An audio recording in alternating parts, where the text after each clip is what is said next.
and then it just didn't go anywhere from there. So it's like they've got the firepower, but why is that not connecting between the teams? So it's very interesting. Yeah, it's one of those things. Just too much short time, honestly. Yeah. Even yesterday, I think it was yesterday when it ended up happening, when we saw them get into a fight, and I remember you saying, Snipe, where's Phony? Where's Phony? He's nowhere to be seen. And I think if this squad would have had a little bit more time, maybe it would have been different. Yeah, I mean, we've seen it be different. The last time they've really played together, they won the event. So I mean, it's just a character change of kind of filling in a role where, you know, Phony is used to, if he gets the knocks, he's like, yeah, let's push this. But if you're not the IGL, you can't be the one to be like, yeah, we're going to do this. You know, you can't like take control, because then all of a sudden there's just this weird battle of who's making the calls, who am I listening to, and honestly, it's just, I hope they find their groove. It's been a bit of an unfortunate, you know, showing at this event, but they are still one of the best teams in North America, and just, I mean, honestly, at this event in general. Well, let's see if maybe they'll be able to switch it around a little bit, because there's some other squads. I mean, we got Aurora down there in 11th place, VKG, the defending champions. I know they're going to start feeling that pressure, but there's also other competitions happening here at EWC 26. So let's go into an Aramco Club Championship update with Glitter Explosion. Back for another Club Championship update here. We're over at the Allianz Vault with Trav, because a lot has been going on in Fatal Fury. I need you to update everybody on what's been going on. Yeah, we've literally just now wrapped up the group stage. It's been absolutely electric today. So many upsets. The main story, I think, is that Falcons are no more. What? In Fatal Fury. 5 Falcons, I should say, came in, and 0 remain heading into the knockout phase. So all of them have been taken out in the groups. Vitality only have 1 as well, and they brought 3. So it's been a It's been a tough showing for Vitality, I will say. That is tough for sure, especially when all of these teams are still waiting to see if they can put some points on the board for the Club Championship points-wise. So I mean, I don't know if that's what you expected. It's not what I expected. Super diverse day 4 for the knockouts in terms of clubs as well. It's, you know, we've got Reject, we've got Weibo, we've got Virtus Pro, Vitality. They're all in there. So a big chance for some of these guys to get some points on the board and obviously run away from Falcons too. Absolutely. You know, all of our teams are going to be hunting down Falcons as the defending champs from last year's Club Championship final. So still early days, but lots more to come. We'll check in a little bit. Thank you, Glitter and Trav. Now, so we're getting ready here for the final 4 matches. We reversed Curse team. RRQ. All of y'all said that they weren't going to make it, and right now RRQ is sitting in 2nd place. Lace, what happened? Oh, I knew this was coming to haunt me. I definitely did, and even Twitter knew it was coming to haunt me as well. But the reverse curse worked, and I'm so incredibly happy anyway. So let's go, RRQ. Okay, Snipe, just quick. Are they going to make it? Yes or no? 4 games left. I mean, if they start, I mean, they get 1st, 2nd, or they get 15th and under. So right now they're sitting at the top of the leaderboard. It looks like it's looking good for them. Okay, all right. I see you going there with that. I'm not sure answer. It's okay. Well, let's see what's going to happen here on the 7th game of survival stage at ALGS at EWC 26. Dan Gaskin and Onset. Take it away. Can RQ make it or no? It's a good question. We'll have to wait and see if they can make it. Of course, we've only got 4 games remaining. 1 more on Storm Point before the back end is dominated by World's Edge. 3 back-to-back World's Edge will conclude our series, Dan. I want to know who you've got your eyes on, though, because we are in the latter stages of this series and we're going to have to send some teams home. Interesting that the desk is talking about RRQ, because it is one of the squads I wanted to focus on. They have been an incredible Storm Point team throughout this tournament and still are, clearly. But World's Edge, they've been pretty dreadful. They've only found 4 points on World's Edge so far. This tournament has been their worst map by far. They have to capitalize here on Storm Point to ensure they put enough points on the board that they can stay in those qualification places without relying on putting too many points in on World's Edge. Who else you got your eyes on? I know you were looking at a couple of teams for different reasons. Give me the juice. Well, who are you looking at? The same situation for Wolves. They're a good Storm Point team, but struggling on World's Edge, so they'll be a team that definitely needs to prioritize Storm Point points as well. But then on the other side, you've got Dinos. Dinos are currently leading, right? They are a team who have looked incredible. They actually get stronger when they move into World's Edge. They arguably in the best position out of of anyone at the moment, because not only are they at the top of the leaderboards, but they've got a map where they have dominated time and time again. A reminder, top 6 will stay in the tournament, will qualify for match point finals tomorrow. One of the greatest spectacles in all of esports. Unfortunately for the other 16, it will be going home today. So 14, as my math is terrible, you raised your eyebrows and quite rightly will be going home. But for now, the attention turns from my maths and how bad it is over to Stormpoint. And things start to get interesting now with the legend bans. This is something we have not seen so far this tournament, as we have match 7. Typically in the group stages, we only had the 6. We get Watson banned going into match 7, which now means the controller class is where we start to turn our eyes toward.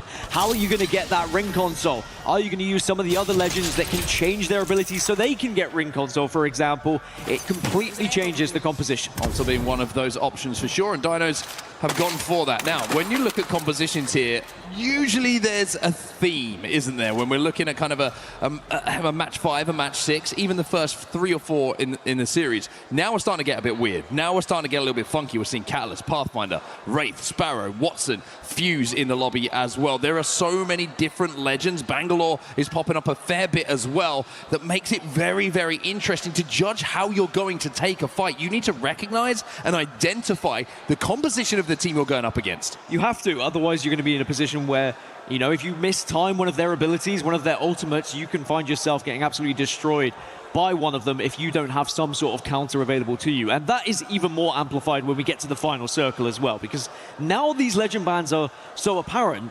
We will get to a final circle where we may have 3 teams who are completely different in terms of their compositions, and you have to take advantage of what you have available to you. Now, PXX have lost 1. They have, and this is because the zone is going all the way north towards the wall. Great news for Ninjas in Pajamas, and desperate news for Ninjas in Pajamas as well. They have to perform in these last 4 games if they want any chance of making it through to the match point finals. For Fun are going to get that knock. They're not going to get any more off the back of it, but another team who's going to be very happy, once again with where the zone is going, is Wolves Esports. Olympus, you can say what you want about Hammond.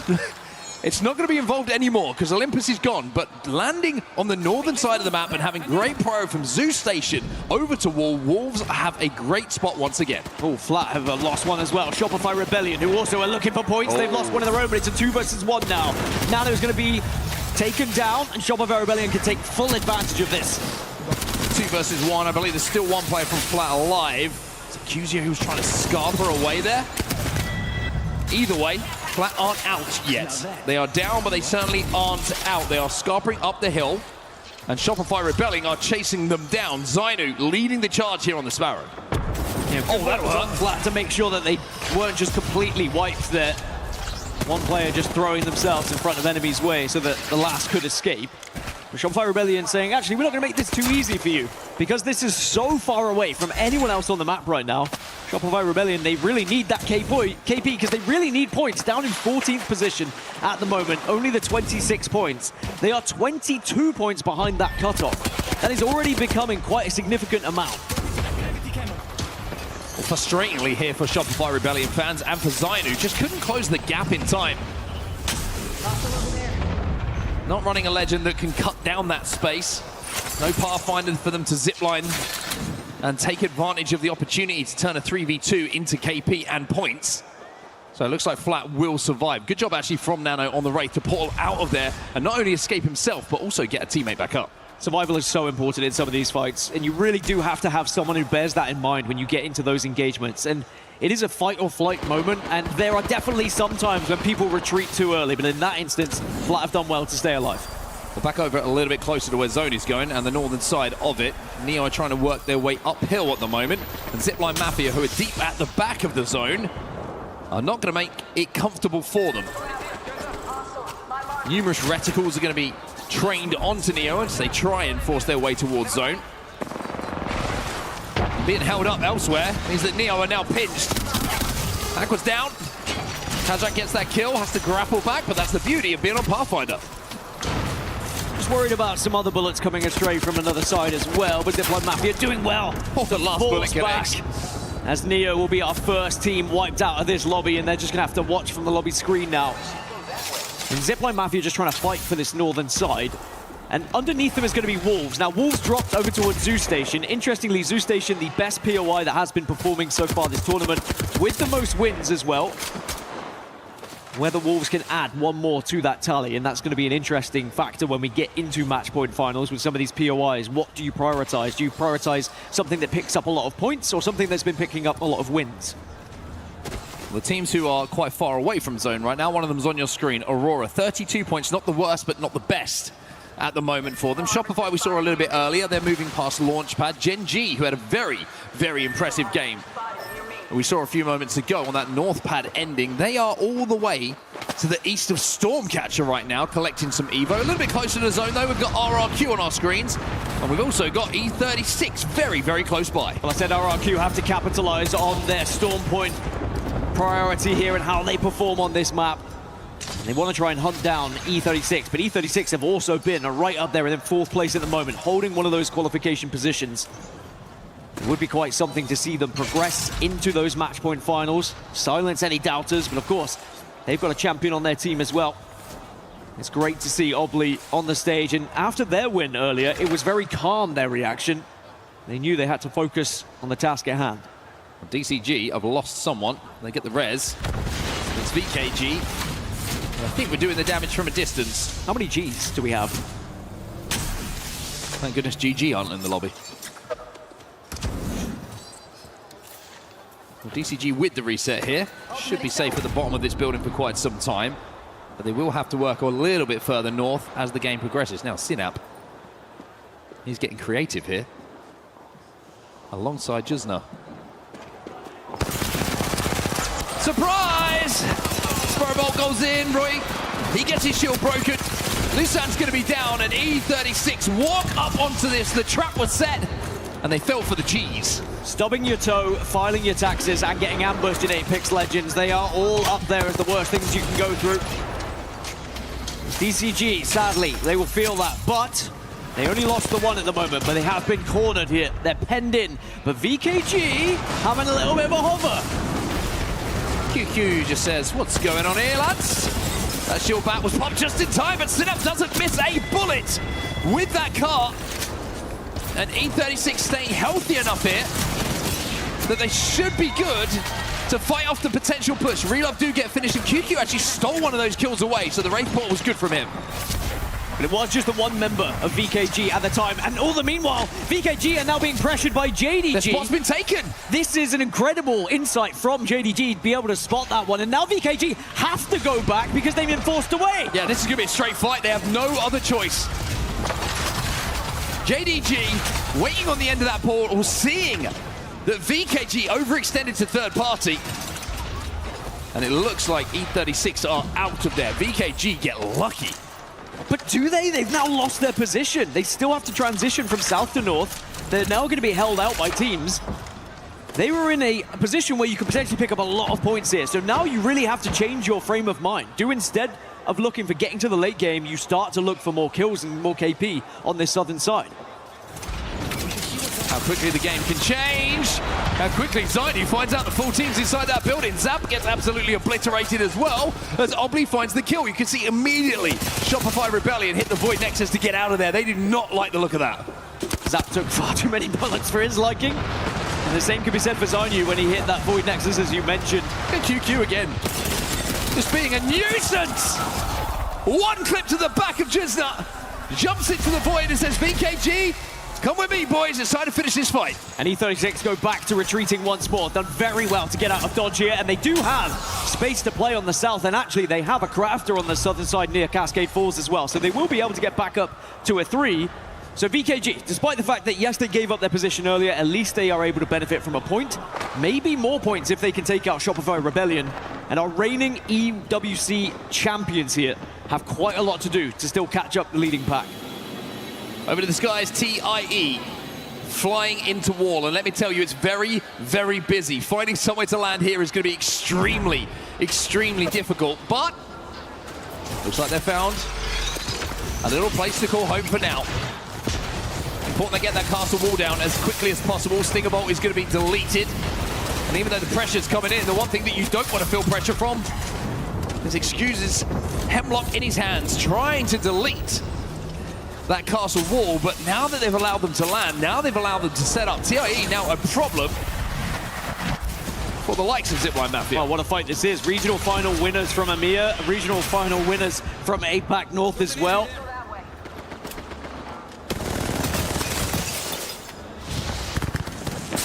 For TIE, I mean, for FCham, what a career it's been of ups and downs, but always historic moments at LAN. Can it be another one? Uh-oh. Well, they're getting zone wrapped. And it's Aurora who move all the way from the north side, round the zone, taking a little tick of damage on their way to do so.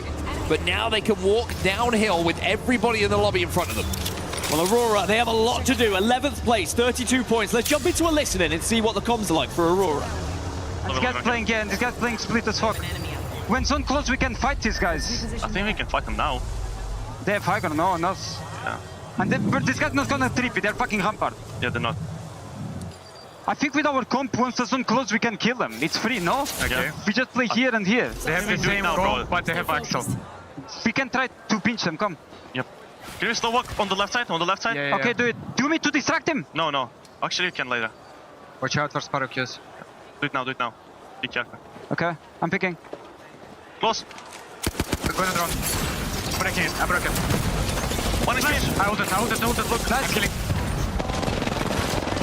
It's Sparrow ulted me, guys. Sparrow crack. I smoke forward. Another drone, guys. You have to break it. Break it. Okay. I come. I'm killing. I'll go. We are not getting backstab. Watch your back, watch your back. But Yeah, I'm watching. Okay. I'm playing with you, effect. I have wall. I'm with you again. Okay, I'm walling off. Well, you heard the comms, you heard the plan. Not as effective as they wanted it to be, though. Gen G survive even after really good initial damage from Aurora. Aurora have to be careful now because this fight has been a little too long. And TIE are taking a look at it, and actually a few teams are as well now, but there's the first knock. There's Ziki. He's fallen. Aurora weak, though. They have to be careful here. They have to make sure they stay healthy enough to get a reset. Hiyaka now has to use a Bangalore smoke to try and get to his teammates, but you mentioned TIE. They're moving in to look at this, and Gen G aren't finished out yet. It's a 1v1. Aurora are dead. Trying to force the fight onto Gen G. And it's the same thing that's happening. I gotcha. Forcing another fight, taking too long with it as well, and not being able to finish it off. But now, TIE can potentially reap the rewards here down in the tunnel, but they have to be careful too. When they extended down to this southern side, GK just took the position away from them, but Zipline Mafia say, we'll take the fight with you instead then. Kazakh just stands above them and goes, hello, boys. Welcome to my domain. And now he decides, there's a few too many of you. I don't like the odds of this fight. Smart man. Backs up instead to the rest of his teammates on Zipline Mafia. It's like at a pub. TIE wrapping back towards their initial spot. Gen G is still alive, by the way. P36, though, might not be alive for very long because VP are pushing them. Flat been eliminated in the meantime. PXX, excuse me, were taken down about a couple of minutes ago, and now Enderforce 36 will be joining them. The south side of zone is starting to close. It's getting very, very busy. Pricey has to smoke off the LOS here to try and get Easy Flash back on his feet. Well, VK Gaming have done well to stay alive on that southern side. They are amidst quite a few teams, though, as are VP. VKG now with the scenery they've been able to put themselves in. They actually have a few angles that they can hide behind. And VP, sadly, are just dropping one by one. They are using knockdown shields now to avoid the gunfire from for fun. Taskmaster is last alive. One of my favorite wraiths in the world to watch is on your screen right now. That's QQ. Jumps into the void to get back to his teammate Casa here. They haven't quite finished off VP as yet. 3 KP already for QQ. But something I want to highlight, when we're talking about zone, when you're talking about Godspot, and you're talking about a team that needs it, Ninjas in Pajamas are set up for success. The only team in a building inside a zone. And we've had a few moments already this tournament where NIP have definitive moments in their tournament, and it is another one right here. They are presented with an opportunity to put big points on the board to catch the lobby leaders. Because already they find themselves 14 points adrift. Now TIE, who were pushing Gen G earlier, are going to move into zone, and again it's thanks to a Wraith as well. Well, GK is trying to bully them because they realize they have to go to the north, but Zipline Mafia and Kazakh showing what Pathfinder can do. The rest of his teammates have joined him, but they're trying now to pinch GK Esports, and they're going to have to Wraith the portal out themselves. A couple of evacs are going down, and with the two teams in front of them moving, It's time to take the disguise here for the Zipline Mafia, and they know how to do it better than anyone. Yeah, this is going to be ugly now for these Southern teams. I'm expecting about 4 to go down on this next rotation. There's just not enough room for all these teams to play. Well, the thing is, this is a blind evac. Remember, there's no Valkyrie, no passive scan. They're just going to be looking at what they can see and hoping they find something from their POV that looks open. For fun, not having fun. They are getting nuked up on this high ground. Nades left, right, and center. Tyler left on his own now, trying to play behind the knockdown shield, but here comes Shopify. Zap cleans it up, and Shopify get the KP. Shopify Rebellion starting to put some points on the board. And maybe can capitalize on some of these teams that are arriving late, as well as For Fun Esports. With that elimination, they are just outside of the top 6. A Gen G losing players, as are VP. Dino's also struggling on their move in. And this is what I was talking about. It's all hell breaking loose on this approach. Gen G, VP eliminated from the lobby. Kazak trying to pop a battery behind this knockdown shield, but Shopify Rebellion are queuing out, looking to finish this off. That Stinger Bolt is going to sting Kazak. He's got to pop the battery, but has he got the time to do so? Just about, I think.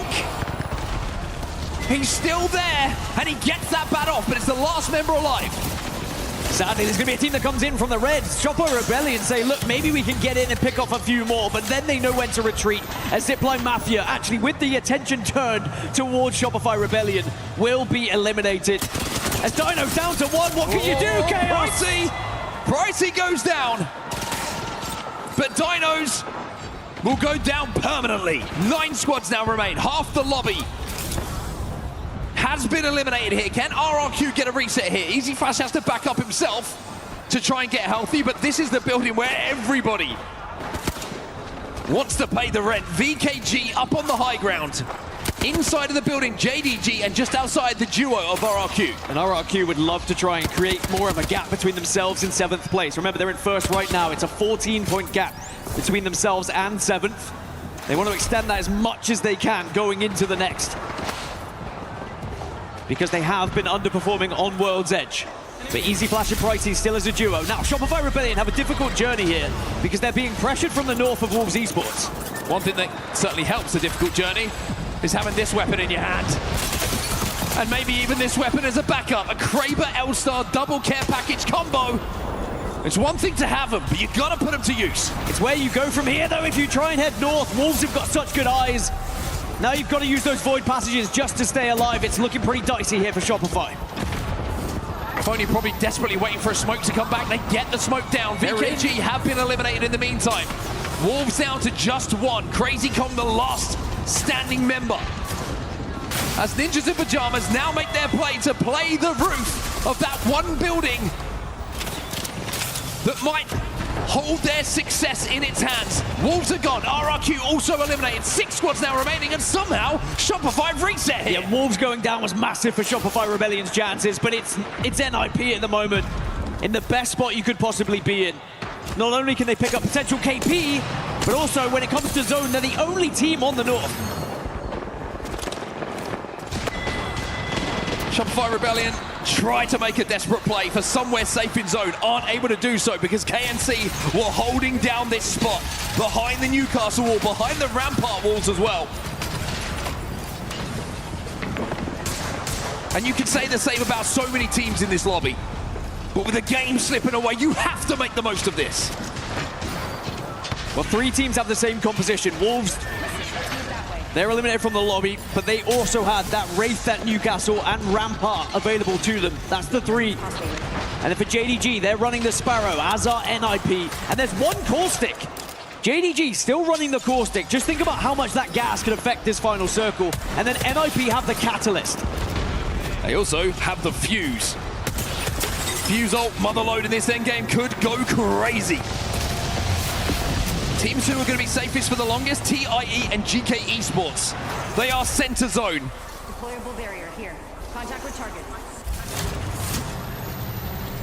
Now for NIP here, because they control the whole north and they have a cat, they can just Dark Veil, cut off the entire sight line, make all of the other teams fight, and then just mop things up. That's the simple terms.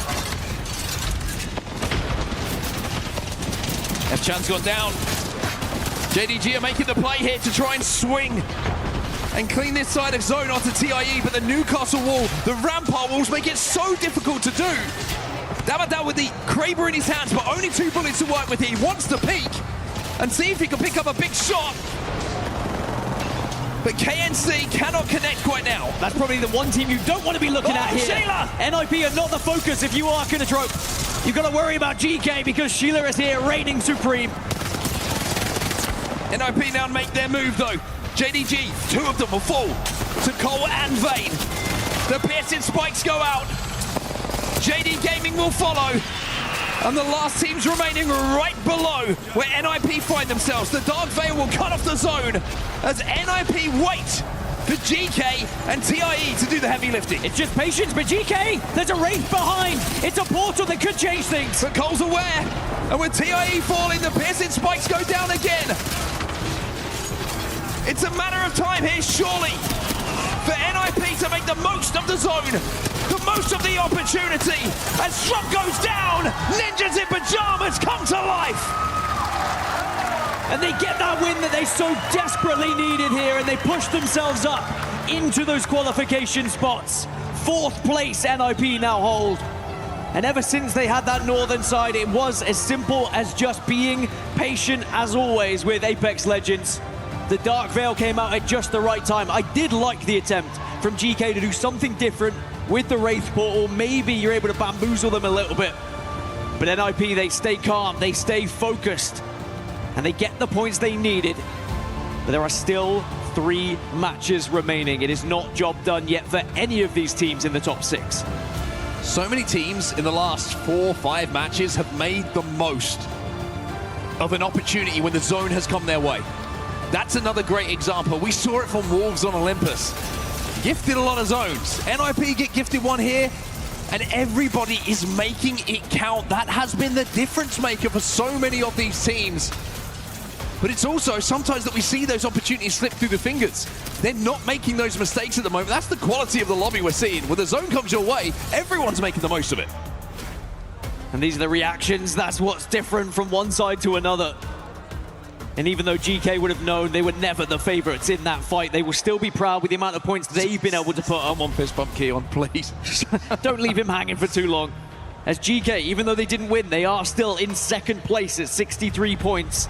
And we are starting to create a little bit of a gap from our lobby leaders to the rest of the chasing pack at the moment. I mentioned RRQ in 1st on 64.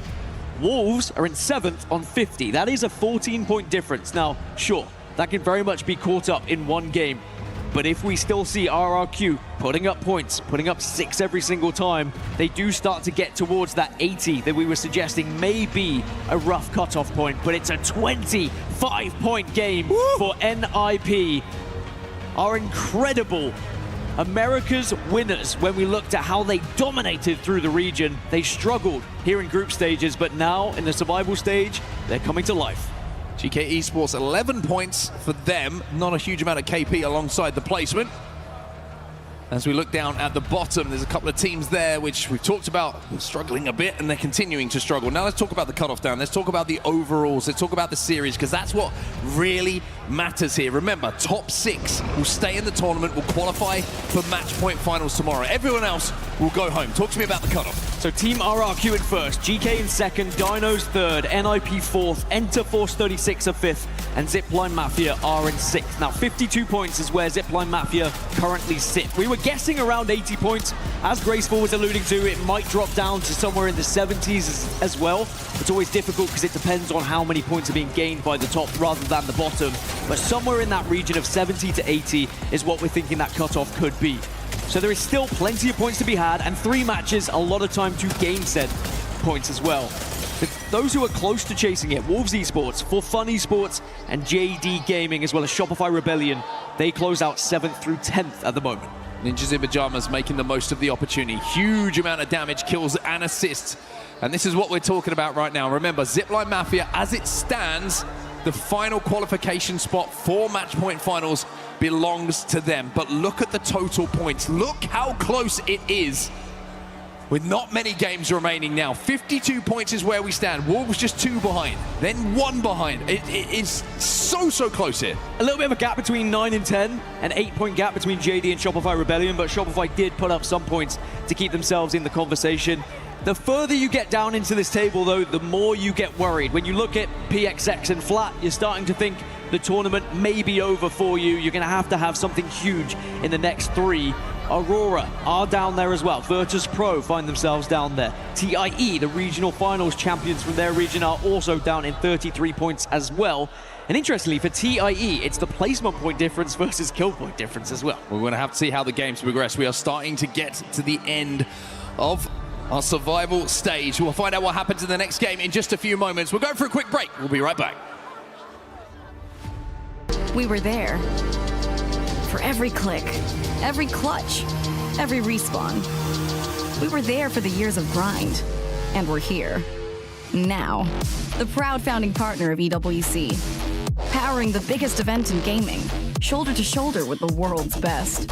Making history. Greatness deserves a stage. Lenovo Legion. Reach your impossible.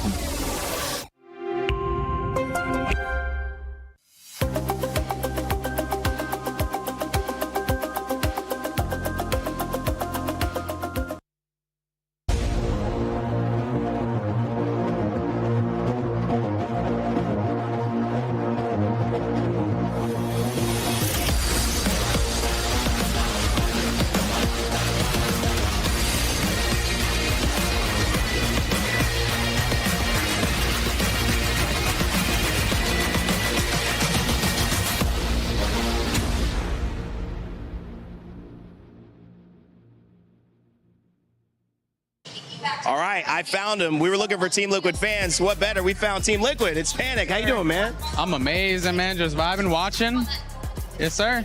You know, one of the things I said, I love seeing your brother come to LAN and be in your family invested and involved in what you do. How cool is it now, them seeing you in Paris doing so well?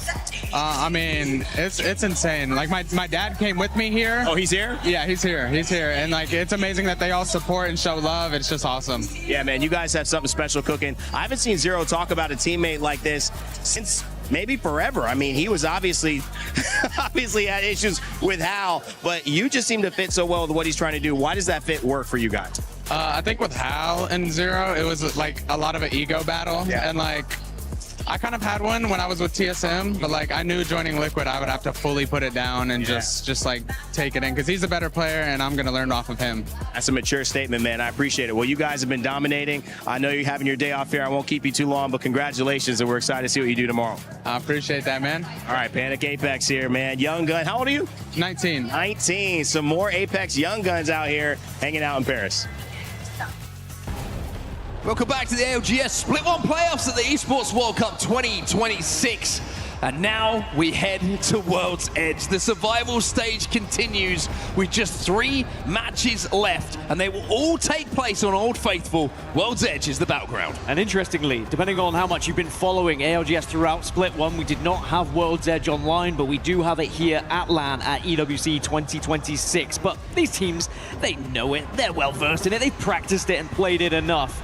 But it certainly does change things for a lot of these teams, whether it be where they drafted on their POI draft or just how comfortable they are with the way that the game plays here on World's Edge. I did mention in the previous some of the teams that have been doing very well on World's Edge, 2 of those being Dinos and Gen G. Dino is actually the 4th best team in the entire tournament on World's Edge. That's including those teams in match point finals. And then Gen G are the 8th best team in the tournament on this map as well. In terms of POIs, Lava Fisher has been performing very well, Staging as well, and Big Maud, so that does take us across both sides of the map at least, comparatively to Olympus. But there are plenty of teams who have prioritized World's Edge here. You look at RRQ at Skyhook West, NIP at Lava Siphon, which I just mentioned. You've got Harvester as well for Fun, Shopify Rebellion at Climatizer. There is a lot of teams here who really wanted to put a punctuation mark here on these final 3 maps. Well, here we go then, everyone. We're going to see a lot of keys be crushed at some point very, very soon. Only 6 can make it through to tomorrow. And as we head over to World's Edge, how many tournament-defining moments over the years have we seen take place on this particular map? Match 8 is ready. The teams are moving. And one thing to highlight here, we talked about some of the repetitive, predictable zones that we've seen so far throughout the tournament on other maps. We've seen some surprises on World's Edge. We've seen some strange pullbacks. We've seen the zone bouncing around a little bit. And I wonder if teams and coaches just had to refresh their brains when it comes to how these zones are going to play. And thank goodness it evens it out, right? That we get them up. Actually, we get some deferring zones, but a team that's going to have a lot of eyes on them now. NIP in 4th place. They hold one of those qualification positions, of course, but still 3 matches, still a lot of points to play. Now, zone-wise, we are heading over towards the Fragment area, maybe even a little bit further east than that as well. So this could be great for the likes of Enter Force 36, who are over at Overlook. They will have the quickest route down to No Name, whereas Aurora and Kinotrope are going to be battling out on that western side at the moment. Now, as you look at the Legend selection as well, we didn't speak about it, but Sparrow was banned in match 7. Again, another character that can just hit those survey beacons so easily. Oh, Fuse now is the highest selected Legend. Anyway, Kinotrope under fire. Already a fight going down. No surprise, a lot of teams already moving through Monument and Fragment. And Aurora sending this one. That's going to be 2 dead on the side of Kinotrope, and that's going to be Aurora picking up a couple of points. Now, boy, do they need them. Everyone's still on their feet. VKG having a look at this. LQ's moving in. Cass is having a look at this as well. Flat have just been eliminated, by the way. Off screen. That's Gen G getting busy already. If this is the pace we're going to play out, I'm going to need an oxygen tank. Well, Aurora under fire from another squad now. VKG trying to third party here, but What is happening? Can you do the job? No! Effect goes down, and Hiaka, suddenly there's a lot of responsibility to finish off this fight. It's going to be a 1v1. Hiaka trying to play behind the knockdown shields. Where's the last remaining member? There he is. It's QQ, and he's got an armor advantage as well. Now, do they have the time to finish this one off cleanly? Hiaka's burning. Hiaka's struggling. Aurora are gone. That's QQ to the rescue. That is 2 1v1s for Hiaka now, where he just hasn't been able to come up clutch. A lot of pressure on that young man as well. Didn't want to take the fight, saw he had an armor disadvantage, saw he was on altar and thought maybe I can get away and get the rest of the team up. How different would have that fight been if it was a controller player, perhaps one of your fraggers like Effect in the 1v1 instead. But Aurora are now going to have to turn to matches 9 and 10 to try and catch up here. It's a big task, a big ask for them. Ninjas in Pajamas hold one of those qualification spots at the start of this game. But it can change very, very quickly if you go out early. There is no worse feeling than holding a spot, thinking you're going to match point finals, and then dying early and having to see the rest of the lobby eat those points up that you could have had. They made the most of the zone last time we saw them on our screens, but that was on Storm Point. Now we're on World's Edge. They've got a little bit further to go. So 11 fuses in the lobby, which is what I was saying before all that commotion started happening as well. So expect a lot of bombardments happening in terms of how many grenades can be popped out as well. And here is one of them. Shopify Rebellion Zainu on the fuse, and they are taking a look towards No Name right now. Virtus Pro currently reside in those houses. There are available buildings here. And Shopify Rebellion, I think, have noticed that, so they're just going to move down and probably claim one. Dorito's free, but it's not the best building. By the way, Kinotrope have just been eliminated as well. PXX. Amadou's the last player to go down for Kinotrope. We saw him involved in that early scuffle, or should I say, saw Kinotrope involved in that early scuffle. And Dorito building isn't prime. Zap's taking a bit of damage on the crosshair. Has to be very, very careful. It looks like Shopify want to try and take this. A little bit of a risk considering how many teams are in and around Fragment probably having a look at this. Well, and the fact there are buildings available they can play, but perhaps they just feel like VP are in a winning position, a winning building. And Shopify Rebellion do need points. They're in 10th place. And perhaps they feel like just surviving until the late game isn't enough. They need to be finding a win. Hostile spotted. Ninja in Pajamas is going to be safe here for quite some time. Eventually, they're going to have to look to go through the likes of Wolves Esports, but SR versus VP continues, and the Motherload is doing some damage here for Taskmaster. However, Prestis is down. Zap's going to swing. That's 2. That's VP down. That's why Shopify wanted to fight, because they win it clean. That's a huge win for Shopify Rebellion. Not only do you take the entirety of this area now, and arguably one of the more comfortable buildings to hold, you get points on the board, and you eliminate another team in the area. I mean, if it doesn't pull all this way, then maybe Shopify Rebellion don't fancy staying, obviously. As Gen G, now we can check back at the replay they had in the initial engagement with Flat. It was a very quick wipe in the end. But where does Shopify Rebellion set up? Do they continue to hold, or do they wait for a little bit of information that they could gather from No Name. I think they're just going to wait for zone to close. Everybody else is going to be stacked up on the fragment side of where this zone is. Shopify just trying to clear their backs, essentially. They will walk in. They can let the lobby take care of itself if it pulls anywhere near to where they are. And even if it doesn't, they've got the walk-in that they can look to third-party all of these teams that will be coexisting. So Shopify in a really, really good spot for now. And if it goes to the north, they also have the option of just wrapping up to the epicenter high ground. So lots of options available for Shopify Rebellion. Away from the zone. It's going to take a look at Neo heading into countdown through the skies. And a landslide is RRQ. And Neo, another one of those teams who are almost in Hail Mary territory. Going into match 8 here. If they were to fall early, it's going to be very difficult going into 9 and 10. Well, that doesn't give us much more information. It is still going to be hovering around both, and Shopify Rebellion are going to head back up to the eastern side right now. Like you were saying, just waiting for that zone to close, spreading themselves out, making sure they're looted and booted at the same time. Interesting to see Wolves and Gen G. Obviously, they don't have the next zone information from where they've been positioned, playing both of the chokes, both the Geyser choke and the Siphon choke. Well, at some point, they're going to have to engage. They're going to have to move up towards that zone. So keep your eyes on that. Ninjas in Pajamas actually rotating back towards Wolves and that choke. And you've also got Zipline Mafia coming through the tunnel from Harvester. So we're about to see a few bullets fired for sure as teams start to engage and get squeezed together on that choke. A very important fight if it does happen as well. Zipline Mafia in 6th place, that cut-off position right now. NIP, they are in 4th place at 59 points. So if either of these go down, it would be great for the rest of the lobby. But for Ninjas in Pajamas, it's been a very treacherous journey to this point. Well, let's jump into the comms with Ninjas in Pajamas and see what the plan is to try and get through this choke. How'd you know another? You might need to portal him. Yeah, keep coming. I'm fine. You need to portal mine? Yep, sure thing. You're gonna die there. He's dropping on me. I'm joking. He ran back up. He ran back up. Broke him. I'm gonna try and take high brain. Okay. I'm in portal. 6 zip right away, Cole. We're looking. I might die. Yeah, you're fine. We're looking. Coming. They're zipping below him. Yeah. We'll shot that guy. They're going for the wrap. Fuck, man, that Bang and Caustic were low. Fuck. I'm gonna go grab him. Crack the first guy. I mean, should we not just mirror them, bro? Are they not gonna fight? There's a team here, also. Okay. There's 2 teams here.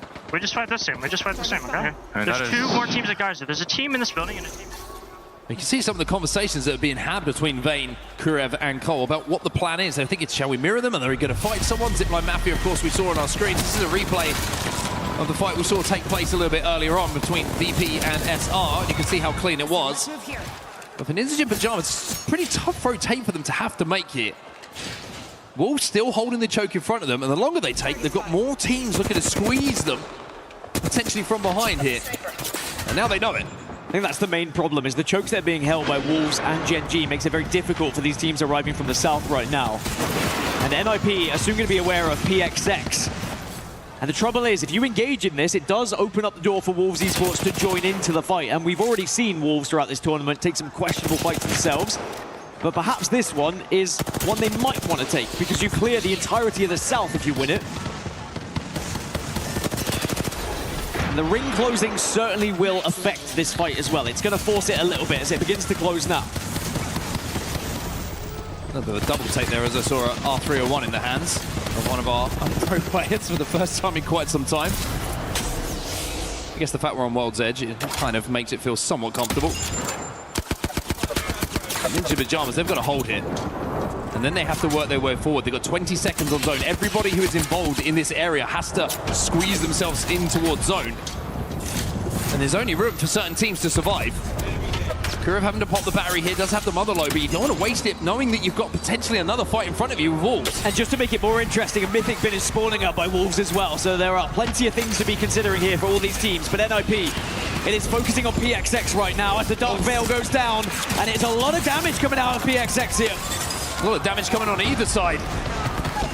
But Ninjas in Pajamas off the back of the motherload aren't looking healthy at all. Cole's down. Vayne might be down soon as well. He gets the armor swap off of Cole's box. And desperately just spams some thermite to try and buy time.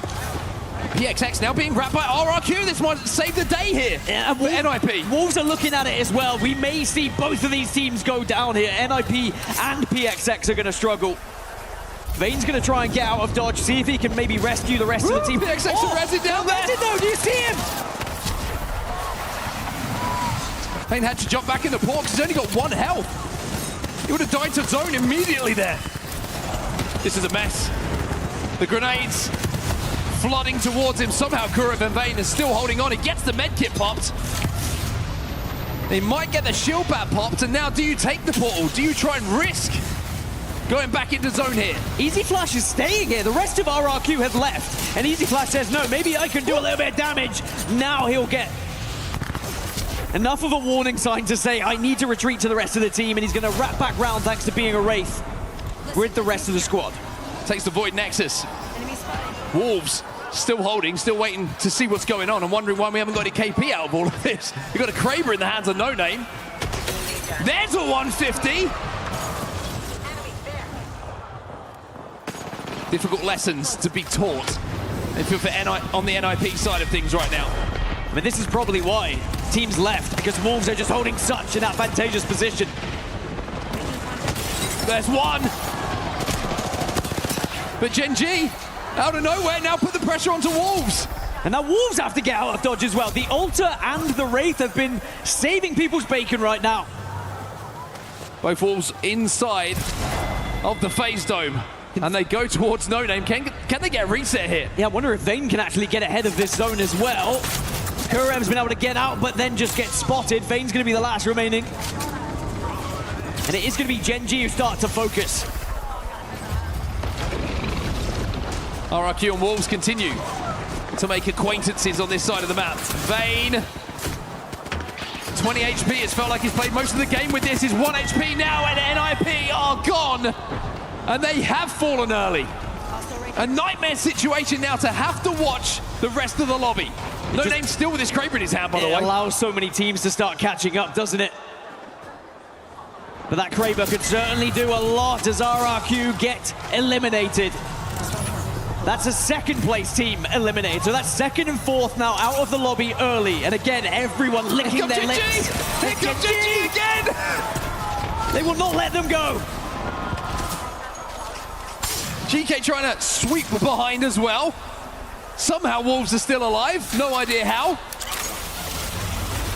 It's an absolute mess on this southern side of zone. We've not really been able to talk about where the zone's pulling. It's going to Fragment, of course, but then it's going to the northern side. There's going to be a couple of buildings that are in there as PXX eventually get confirmed as eliminated from the competition. Sorry, from the server, not the competition just yet. Careful, careful. I won't want to eliminate anyone too early. But it's not looking good for them in 12 points as JDG on 49 points. One of the chasing teams, and they'll take out Neo. Floating by name, floating by nature. Soars through the sky. Off the back of the double jump and gets an easy finish.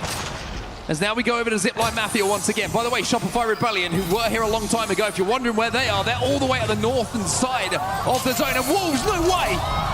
They pulled off the impossible. No Name does not show up on radar. Much to the delight of the Wolves fans in-house as well. They'll be back to a 3. They're currently in 5th position in the overalls. And it's so important you get some of these extra placement points on the board, especially when you see some of those falling around you. Because if teams at the top are not getting the points, those chasing you are definitely going to be picking them up.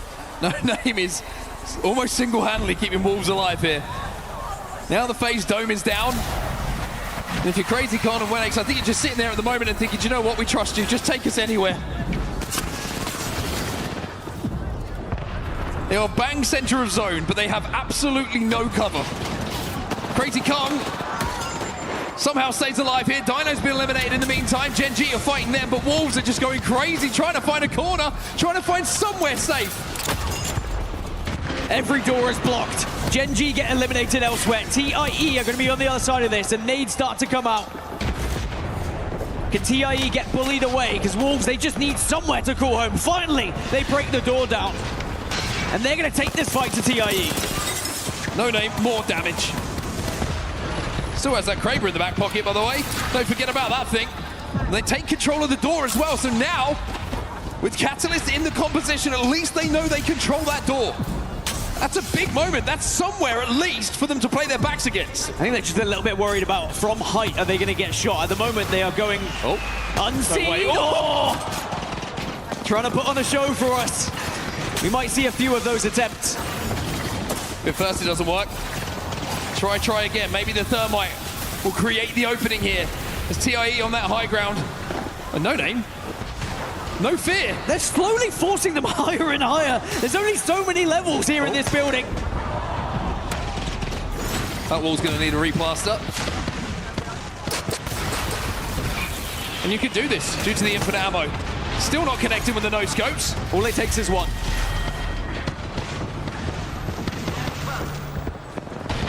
This is the one. I feel it.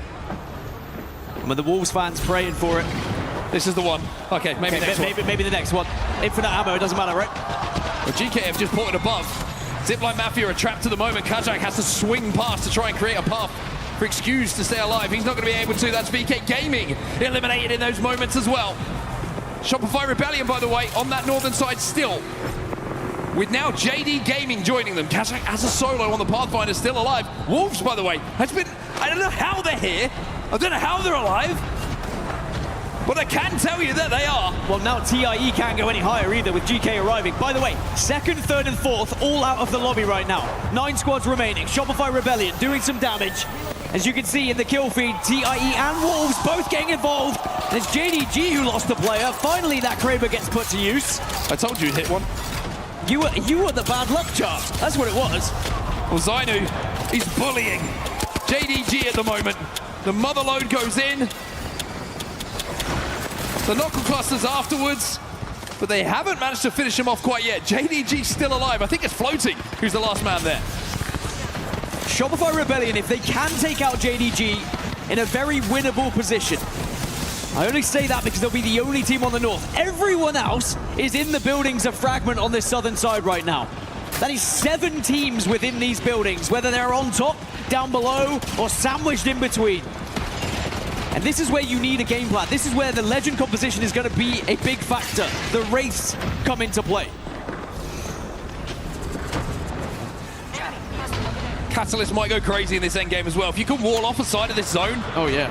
And buy a little bit of time just to isolate a fight, isolate yourself away from the lobby, then you might have a pretty good time. This is the power position, though, for Shopify Rebellion. The only worry is if everyone starts, this, Wraith portaling into the middle, you have to make sure you bully them away as quickly as possible. TIE now, they go out of the frying pan and into the fire, and they have to send themselves back. But Zone's going to force them in once more.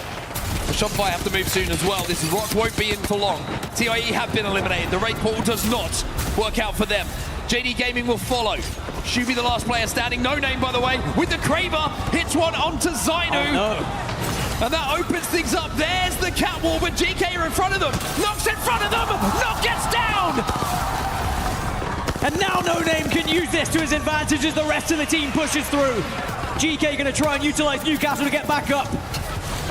But actually, Wolves, they benefit from this heavily as GK Esports eliminated. Shopify go down as well. That Kraber crucified them. DCG jump out in the zone, trying to hit a late evac, trying to do a little bit of lamppost dancing. No Name waiting for the opportunity to strike. Everyone is going up into the skies! But if you go up, you've got to come back down. Zipline Mafia eliminated, 4 squads remaining, and this is the No Name show. Absolute carnage, no defensive legends, no walls to work with, really. He's on his own. It's all down to No Name. Last 3 teams. I'd say there's no chance, but I've thought that about 3 or 4 times in this game. Caustic Gas a problem. Synap tries to pull behind him, has to jump into the void. Gets second place. Oh, but with 3 alive, there's no chance for No Name. As Relove will win it, but boy, was that a hell of a game for Wolves as well. That was a 1v1 at the end. It was a 1v1v1 in the end. We had Wraith, Axel, but DCG put up a win. And again, every single win matters, every single point matters. It puts DCG back into the conversation of qualification. They're not quite in those top 6 points, but they do put themselves within 5. I am absolutely flabbergasted by what I saw from No Name in that game. If you don't know who he is, the man goes without a name. It's No Name. The man who shall not be named, but boy, can he hit a shot when he's needed. And think of the reset. Think of the survivability. Think of the portals. Think of them taking control of that door outside the building. It just felt like they had no right to be in that endgame. It puts Wolves to 67 points in 2nd place. They are now in touching distance of those match point finals. And the team from APAC South, who dominated their own region, but then struggled on day 1, lackluster in day 2, but then suddenly came to life once more. And if you think of what they went through throughout that entire game, somehow found a building to play in the end, bullied TIE away. And they get into this, look at this final circle, look at how many players alive. The singles, in the end, it was the Axel that came out on top. I thought for sure one of the Wraiths was going to win in a zone like that. Don't be mad. Don't be mad, No Name. Be happy. Definitely do not be mad. His teammates, the perfect reaction. It's like, we're not anywhere near the end of that game if it's not for you. Don't be disappointed. I mean, Wolves, they still put up 17 points in that game, only 2 points less than DCG. Sure, neither team able to have one of those mammoth games where you put 25 plus up. But again, it's just about staying in the race at the moment for those top 6 positions. And boy, is it getting close. Dare you? Dare you start talking points? Dare you start talking about who's in the right places and who's in the wrong ones? I think GK are very close. A few more points for GK, they should be good for match point finals. The same could be said for Wolves, maybe another 7 or 8 for them. RRQ are edging closer, Entos Force 36 as well, but then Dinos and NIP, they are still in that danger zone. Zipline Mafia and For Fun are on the chase. It's certainly going to be an incredible last 2 here to see who gets through our survival stage and into those match point finals. Well, this is the results of the game that we just saw. Relove DCG, first place, the 1v1 clutch. They get the 7 KP alongside it. Wolves have no right to be in 2nd place, but they are due to the sheer will of No Name. And just thinking back to that last circle as well, DCG jumping up onto the lamppost, 2 of them got up there. And at first you think you're just such an obvious target, but actually when everyone's panicking, a lot of it's eye level. Not many people look up because everyone's in portals, everyone's in queues, everyone's just trying to stay alive. And at the bottom there, flat, 0 points for them. Wow. I mean, that was, I think, the most fun I've had so far here. And the ALGS Split 1 playoffs at EWC, that was an incredible game. And now we still have 2 more to go. World's Edge awaits. And the last 2 games remaining in the survival stage are coming up right after this break. Do not go anywhere. We'll be right back.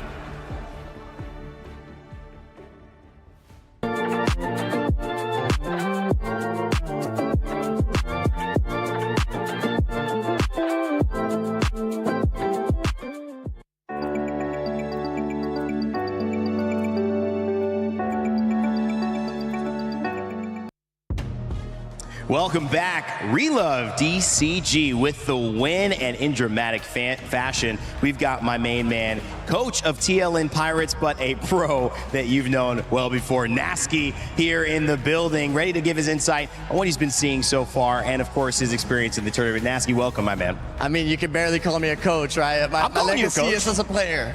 My legacy is a player. Okay, he doesn't want to change it up, man. Talk to me quickly about that Relove win. That was like lamppost flashbacks from back in the day. Dude, that gave me flashback. What was it? It was Team Liquid way back in the days, on the lamppost, riding on top. I love it. Jumps Horizon, down last second and wins the game. Beautiful win. So many fun things, and also the top teams too kind of caught your eye. What are some of those stories about the top performers? Wolves just jumped into first place, but RRQ have been doing phenomenally as well. RRQ is a team that I have close to my heart, because it's funny too seeing Strafing Flame together with Easy Flash again, right? Yeah, they're reunited. We saw them back in the day. What was it? Was it Birmingham champs? Yes. They were popping off. Yeah. They split off. They had some sort of melancholic ending to it, but now they're back and they're doing amazing. It's amazing, man. You know? And a team that's back, they didn't mean to be back though. Shopify Rebellion, Phony's playing with Zainu again, and now with Zap. Talk about them. Oh, Shopify Rebellion. I mean, where to start, right? Zainu is back with Phony again. He jumped in as an emergency sub. Yeah. Obviously, it's not what they were looking for, but it looks like they're doing pretty good, right? Yeah. I mean, obviously, they don't have to jump that far from what they're used to because Right. Phony and Sinu go way back. Yeah. Don also have coached Phony before, so the strats are probably similar to what he's been experiencing. And yeah, I'm sure. I mean, it looks fine, right? They got the chemistry there, man. I know you're dropping your earpiece and everything. Listen, Nasky, he is one of our great personalities. And to me, that means you're seeing interesting things. So for surprises, who surprises you the most? Who are the teams that have kind of caught your eye for good or for bad reasons? I mean, for bad reasons might be Aurora, because Aurora was EU champions coming into this. I mean, this is a strong team. Haruka has proven himself as the IGL many times in a row. Right. Obviously, he's a world champion. He is a world champion, and in fact, also a world champion, previous EWC winner. That's right. And OJ, obviously, EU staple. Yes. You know, it's a strong roster. You would imagine them already being called to the finals, already been doing something crazy, but you know, they're in Survivors, and they're actually not doing too good right now. Yeah. Maybe it'll turn. All right, man. Well, I know Dino's another team you caught your eye on. We have to get back into these games, though. Nasty, thank you so much for joining us on stage. We hope to see you around. He'll be in the stands if you're here at EWC watching, so say hello to Nasty as well. It's time to get back to our casters because we got a couple more games to go before we see our final teams set for Saturday, actually. That's right, Rain Day. We still have 2 more games to go. Which of these remaining teams will go home is the question. And listen, if you're going to give me another POV of Wolves, no name going crazy like that, sure, he didn't get the dub, but he, oh my goodness, put on a classic performance. 8 KP for them, but it was DCG who ended up taking the win with 7 KP. And we still got 2 more games on World's Edge. And as we go through and look at our teams, Vicky, it's really starting to feel like the beginning of the end. As after these 2 matches, 14 teams will go home, and they will do everything that they can to prevent that and advance on to the match point finals just tomorrow. Here to have on your screen, 16 kills for Ninjas in Pajamas of their 38 total, currently situated in 6th place. Knowing that the benchmark is 60 points and trying to break through that, every team behind them just a handful of points keeping them in there. Even 11th place, Shopify Rebellion with 50 points. Just a win. Like, I'm talking like a 15, 20 point win and something happening in the teams just above them. You're in that top 6, Vicky. It's just crazy to see how tight it's looking for a lot of these teams, Tiff. You know that these players are feeling the pressure. You talk about the cutoff, you talk about NIP reeling with 60 points. I mean, the 2-point difference alone. I mean, even if you look on the other side of the teams, Shopify with those 50 points, Gen G who are now ramping up, it took them a bit of time, but the fact that they've been able to try to match pace with the rest of these early placement squads who were able to find that aggression. We got game number 9 out of 10 on the horizon, guys. I mean, we've lost out on Fuse. We've lost Sparrow, Watson. I mean, what's next at this point? Maybe the Bangalores. I mean, we saw some of them, maybe more Axels. We're going to have to find out. The fact that Newcastle has made it this far is also crazy. Yeah, it is quite interesting that Newcastle lives to see another day, but with that initial ban coming through and losing out on Fuse, it's the resurgence of Caustic. Caustic to be able to give them access to the ring consoles. Thanks for the good look at the circle and where we're headed towards. Dinos from staging will be able to have a quick rotation. You can see JD Gaming already dropping the evac and focusing on where they want to play from. For Virtus Pro and PXX that are over in Lava Fissure and Countdown, that ring console that Countdown has, you're going to want access to that, which is exactly what PXX is poised to do. Really good call out when it comes to getting the information, especially looking at how this zone is pooling. A little bit of a difference maker here as we move over to Lava Fissure instead of going over to the outskirts of Fragment East and taking to the skies. Wolves, man, their fans are going crazy right behind us, and for all the right reasons. No name on the Wraith going back to back, rolling out with the Bangalore, by the way, and the Cat. It's crazy too to see, as you already see, feeling some of that pressure when shimmy-shitting his way inside this building, having to cover his back with the nade. Needs some help here, hopefully gets it, because it's NIP who tried to isolate him. and PXX, who have laid siege towards VP here, have pushed them out and taken down Ozus. With one already down and another bleeding, Virtus Pro have left the lobby. Here's the deal, Vicky. With 2 matches to go, and if you're in like 19th place like PXX are, the rookies from APAC North, what do you have to lose at this point? Exactly. You set fire to the lobby. Time to cause chaos. This is literally the perfect time right now. This is what I love when it comes to our ALGS lands. We get a little bit of a mix-up on the rule set where these teams are playing so desperate when you have 2 more games to go. PXX had nothing to lose. They sent it onto VP, who honestly, being on that later half of the overall standings, I mean, not even having an opportunity, it's going to be literally a miracle. I don't think it's going to happen here. But now you take a look at the teams who want to soak up more of these points, the teams who are so close to making it in this top 6. Ziplining around is going to be Zipline Mafia. Kazak being on that pathy, playing off with the Bangalore from Excuse as well as the Cossack from Weak Q, but you could see the pings coming in.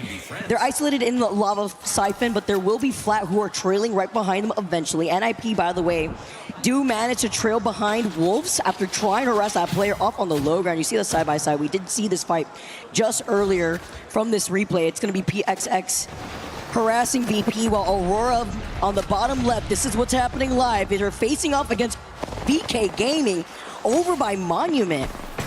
But it's the wrap up here for this fight in the way that a lot of these teams are trying to collapse on one another, because honestly, the Aurora versus VK Gaming isn't the only one. It's also E36 and Shopify with a 3P of Genji. The fact that you have Aurora and VK Gaming fighting, it's like your 2025 champions of EWC and your 26 champions, or 2024 and 2025. I forget what year it is sometimes, but you're right. Shopify Rebellion up in the north. Genji Esports seek to disengage here. And honestly, sometimes you do just have to kind of focus on getting information and prioritizing that before you get to that end game. For the majority of our teams, they've already gone out west, and collapsing out here near Monument and Fragment will be difficult. Well, Keon is frying DJ, unfortunately, with the Sheila.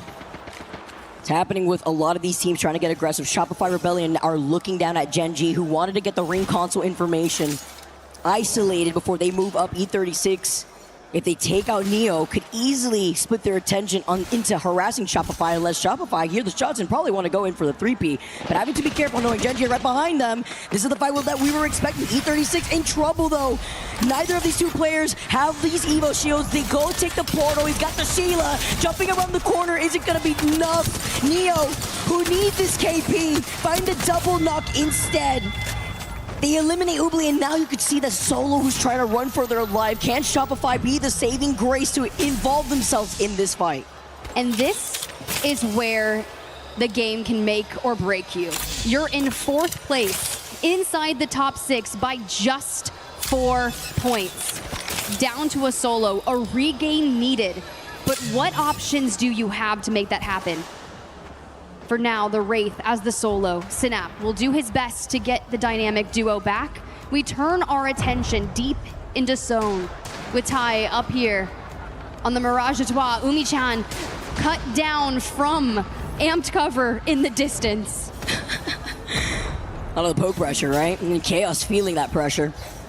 Playing off this low ground, we've seen zones like this end up pooling on the outskirts of Mirage de Trois, while TIE are down to a duel. Epchan looking to heal up. Danger close. They should be able to get Umi-chan back in for now, but they do have JD Gaming. That is the team that is staring down them from that height on the zip. The issue is here, you're going to be looking at a couple of different teams as people look through. Dino's out in the distance by Tai for fun, and GK that have been so consistent in acquiring points across all of our maps that we've seen. But to the north we go again for WRG Neo. Jen with a survey beacon. Oh yeah, getting that scan too, because now they know E36 are right around the corner. You see Neo on the other side here, as they are going to be able to TP through. Thanks to having that Void Nexus activated, you could hear the shots off the Hemlock, but being able to find Akba on this fight, he says, take me back. He did get the crack, doesn't want to overextend everybody. Playing a bit scared, the Kickstarter. Juksu does have that Axel. Trying to miss out on the Nitro game before the Kickstarter comes in from behind them. Some revenge from Genji as Juksu sends out his own. And now they're looking to try to take this Void Nexus before canceling it because you have Aqua being able to find that knock onto Asia. Needs some help from Juxo, who's trying to pump the shoot up behind him. No way! Coming in is going to be E36 re-involving themselves. They see the opportunity. They hear the fights. This is going to be that 3-team pile-up over by Epi. You tell me that you immediately focus on resetting and diving back into the fight on the reset. Gen G, a moment of reprieve as Asia hits the med kit and focuses on that path that we have. I see that we have a couple of options, right? You can go Skyhook and come in through the north. You could drop down, carve through Monument, but this is what awaits you out of the south. Kazakh there with the zipline to the high ground. Can they lay siege to GK? Keon, 1 HP. This is important for Zipline Mafia, being one of those teams outside the cuffs at 58 points, at 7th place overall, underneath an NIP who are at 61. They take to the high ground here. They take another KP with GK leading the path with 71 points. This is big. Playing ring around the Rosie, around the amp shields. Keon holding up for dear life. Help me as GK get eliminated. This is great for Zipline Mafia. Looking on the other side and trying to stay alive on Pride Rock. They've now cleared the southern side of the zone. They're feeling the pressure from the teams trying to poke at them from afar. Wolves, TIE, Flat are now rotating on the bridge outside of staging, but it's the pile up over on the outskirts of Lava and Countdown. And Dinos, another team, NIP, the 6th place. 1 point is keeping them inside the top 6. And for now, we remain inside. Dinos and Flat. Another story as we see Chaos go down. DJ immediately investing the portal. J Future only surviving by the mobile shield. Right here. And trying to escape, but where do you go? Well, looking to get the res. Actually really smart to do it right next to the start of the portal. Oh no, but they still get the re-knock. QQ just looking at him. Said, you know what? Never mind. Let's just take this portal instead. Where can I go? But it's still risky no matter what because Flat are now looking at this. They heard the res. Now they fully send it. They're looking to get some KP, but I mean, they're in dead last. This is just a grief them at the end of the day. Dino now losing out on 2. Trying to stay alive with Nano chasing down against the lone warrior DJ, who is running for his life. Dino's currently at 64 points in 5th place. Not big of a gap, but ooh, nice little chicken nay landing at the feet of Nano after he yeeted it up to the sky.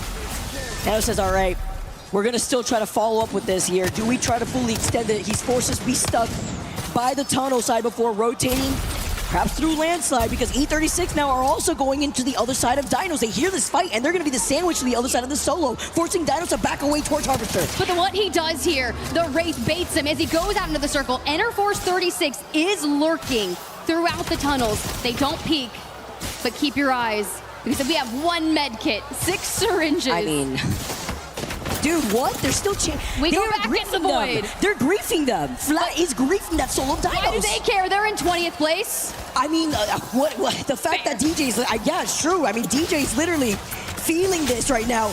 We've all been here within our own games when you're trying to stay alive as the last one for your squad. And we time it. We pop the syringe. We can go into the void after this, but Flat call off the chase. My guy, you don't know what's waiting for you on the other side of this. It doesn't get easier, DJ. It doesn't. He's forced to heal up. I mean, at least he will have some time.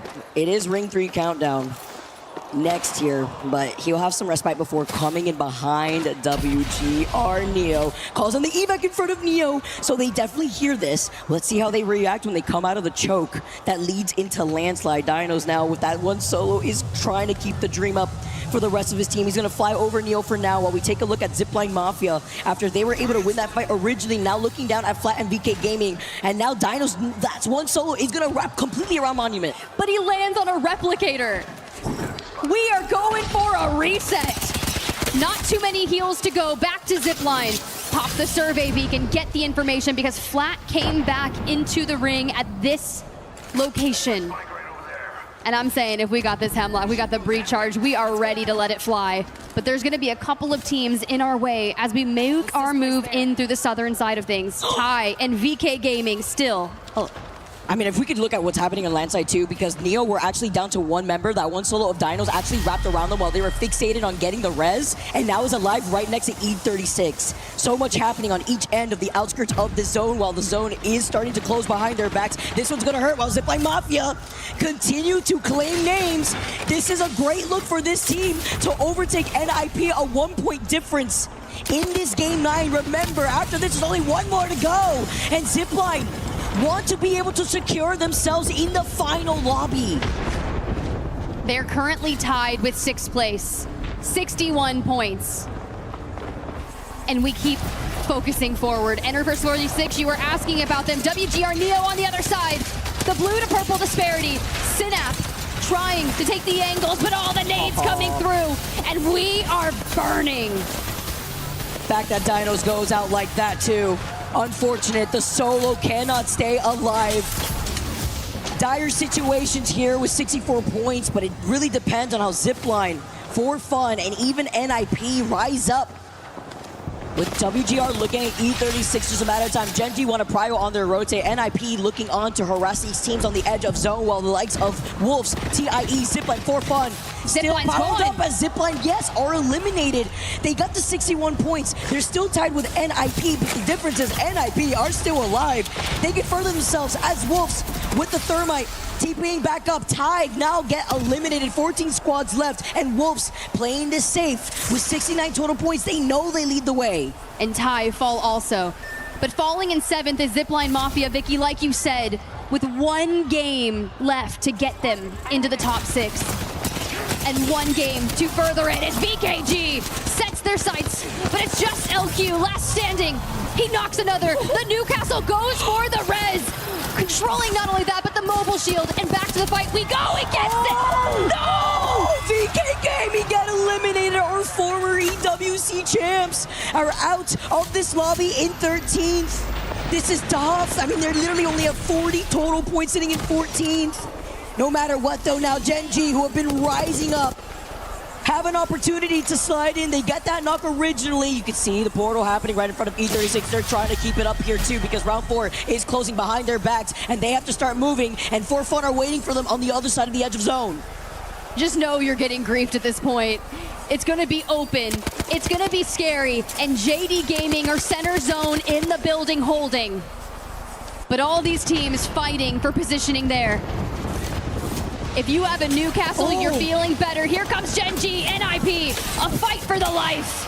Talk about having the Newcastle. Kurev gets the blast with the EVA 8 double tap in hand. Oh my goodness, that nade! Gen.G do get eliminated though. They entered Force 36, now Showface right behind them. And now NIP feeling pressure, but right behind them, having to be careful. It's going to be Cinetic. That may be the insurance that they need off the longbow. Now you have the Kickstarter, you have to worry about Synap taking to the skies, having to drop down, hide behind these Newcastle walls, trying to get the reset and the res. For Fun, now Showface, but E36 are sandwiched between DCG and For Fun. He's trying to break the wall. He's trying to rip their cover away from them. And you even have the caustic ult for Fun. Focusing on what they need. Enter Force 36, get amped covers up. Their wall still being poked and prodded. Amped covers going down. And we are turtled. Stop harassing us, please. We're trying to stay alive. They break down the barrier. DCG also try to scoop that up because it's all about this KP. One mobile shield from a Newcastle holding them, and they're sending it full fire. How do we get out the race with a portal? He keeps them alive for right now. They do get the knock temporarily, but this portal play, Synap could be the savior. Oh, no! Not there. A horror movie for Synap as he tries to keep E36 up. He gets the TP, he gets Hoobly, and they're looking to get this red, but now they look behind him. This is so much pressure that they're feeling, and For Fun are not letting loose. Because E36 haven't had a moment to reset. For Fun is just sending it back through the portals. They go straight into the hands of Deep Cross Gaming. And Synap tries. Dude. He took the... They're still chasing him. Dude, everybody was looking at this team. He's still running for his life. The fact that they took the portal back, by the way. Synap, the fact that he gets behind this crate to pop this med kit. The raid plays are immaculate. 10 squads left and Aurora get eliminated next. JDG getting some KP. Same thing for Wolf. Shopify to follow. And with Wolves holding the other side of the tracks, you're looking at Cinetic, RQ holding the building, holding the roof. You see the catwalk coming up, blocking vision to allow this safe rotate, to allow them to move up on For Fun. And are we gonna drop piercing spikes to prevent the climb up? Piercing spikes to on the low ground. And For Fun have a moment to breathe. You see Synap portaling in the distance yet again in the void. And for now, we hit the back of the Arc Star! The caustic barrel! And leave me alone. Oh my gosh, he's right in front of Straight from Flame. Straight from Flame does not see him. Hey, oh my RRQ goodness! didn't see Panic. He never saw Panic. Synap is still alive for E36. He's seeing the action. He knows he's out of the line of sight of the team right across from them. Wolves now closing the gap. He's trying to coexist. I mean, No Name is going to definitely see him. The fact that he hasn't seen him. Oh my gosh, he's hiding behind the bottom lip of the building is insane. That's our Wraith. That's our Wraith. That's our Wraith, let me tell you. Synap right there, but the breach charge from No Name. Does he know that Synap is there, or are we just sending to the building? No, because he's looking at RRQ. Yeah, that's why they've been trying to harass him. I mean, the fact that they got the knock onto Straight from Flame, he gets back up. But that's why No Name is creating this space for the rest of his team. Okay, KNC, they built a house behind the amp barriers, behind the Newcastle wall, and floating. Has been finding himself catching this KP. Naughty to follow up to find Chappie. With 8 squads left, they're not giving up this house. Final zone, and a lot of these teams have congregated over to the north side, while that Solo still stays alive for now. Chappie is the next victim of a lot of these split up teams. KNC now down to a duo, but once again, E36 down to that Solo. And a lot of these teams, NIP too, utilizing that Nox grenade before moving up now. It's going to be Wolves with the portal. And they portal to the truck. For Fun at their backs. Ninjas in pajamas on the low ground, fighting Deep Cross Gaming. They grab the knock on the one, Xiaoqi here. And they hold steady behind the wall, throwing the caustic barrel on him. Here comes Kinatrope for the third party. Welcome to the Dutch oven. Cole putting down the barrels, dancing around the Newcastle wall. Vayne looking behind him on the Wraith as DCG fall. 7 squads left. Cole has had one heck of a performance until now, where NIP get eliminated. KNC keep themselves up. That Solo's still alive for right now, but Wolves, they're out for blood. They're hungry. 6 squads left, looking down at For Fun. And JD Gaming, you saw Naughty there disappear back into the building for a reset. And as Wolves cover the piercing spikes to prevent Synap, I feel like we should be... No, he stalled out! It's Easy Flash who finds him. Hey, it's free KP, but he lived, and that is what matters when it's so close to the top. So close for our top 6 right now, RRQ. No one to look at them. Wolves get eliminated. For Fun, really only have to worry about RRQ as they face off against each other on the south side, and Kinotrope trying to dive it on to JD Gaming. And it's all about who gets sent first. And this infinite ammo behind the amped cover of Easy Flash. He's on path. He's going for the zip. He's going for JDG. Oh, what an aggressive play from Easy Flash. It cost his life. Was it going to be worth it here? Now Straight from Flame taking the portal here. The rest coming in from Nags.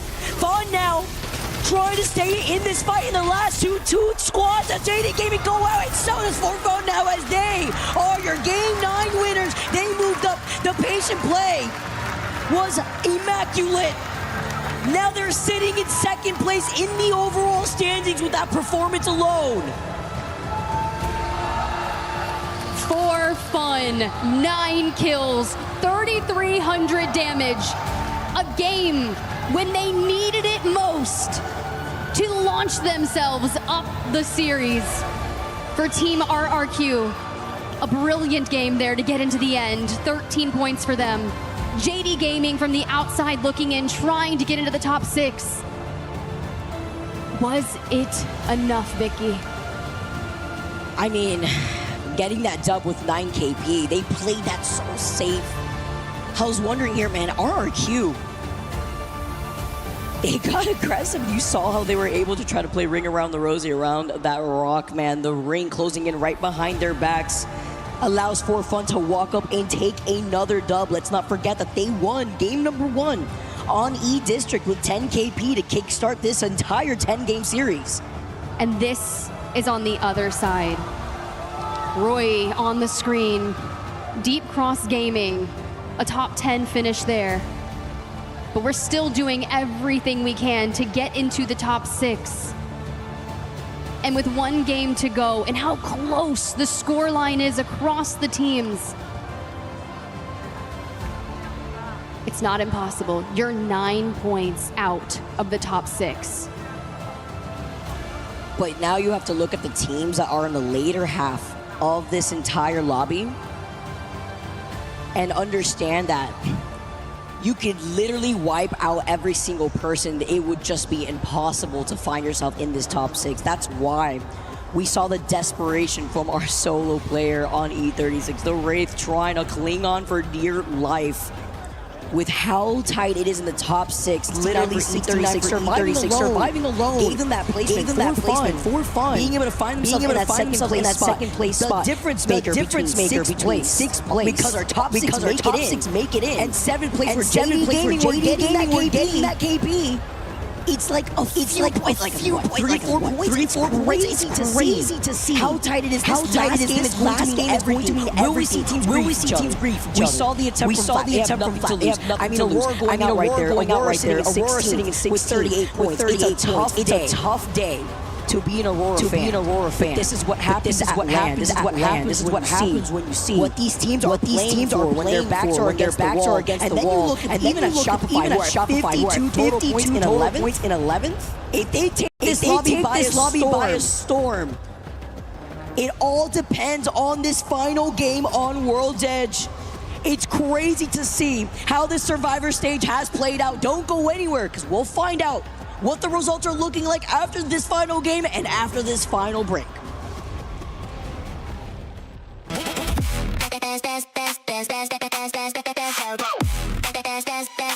book Esports World Cup.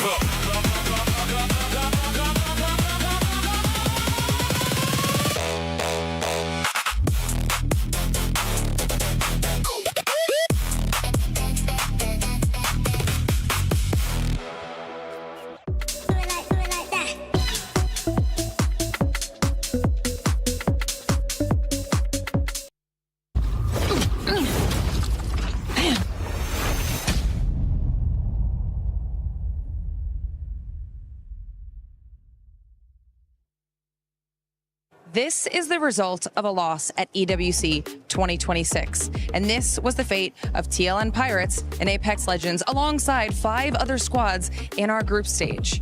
Then 14 teams face the same fate in our survival stage, while 6 continue on to match point finals. 20 teams with their hopes and dreams still alive. The opportunity to place their team's key at the top of the totem. This is what it's all about. This is what all of our teams are competing for the chance to do, to etch their names in the history books of EWC. It doesn't get any better than this.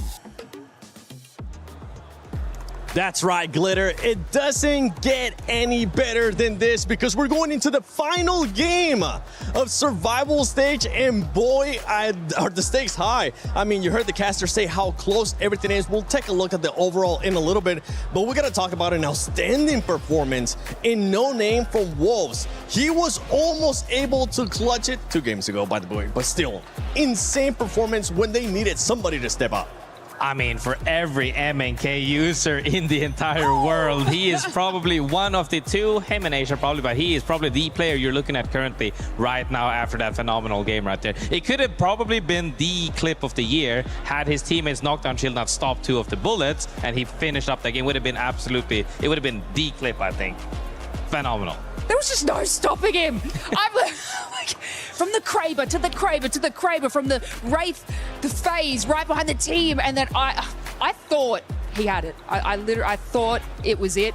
I got you guys were sitting near me. I got out of my chair, almost spilt like my food all over me. But it was such an immaculate start to finish. And, you know, even though he didn't get the win, and you could see actually No Name, you know, just sitting there in his chair, shaking his head like he just lost, but did all of this. So it was kind of like, man, you need to congratulate yourself, obviously, for that entire play. But yeah, it's still kind of a crazy feeling just to miss out so small on that win.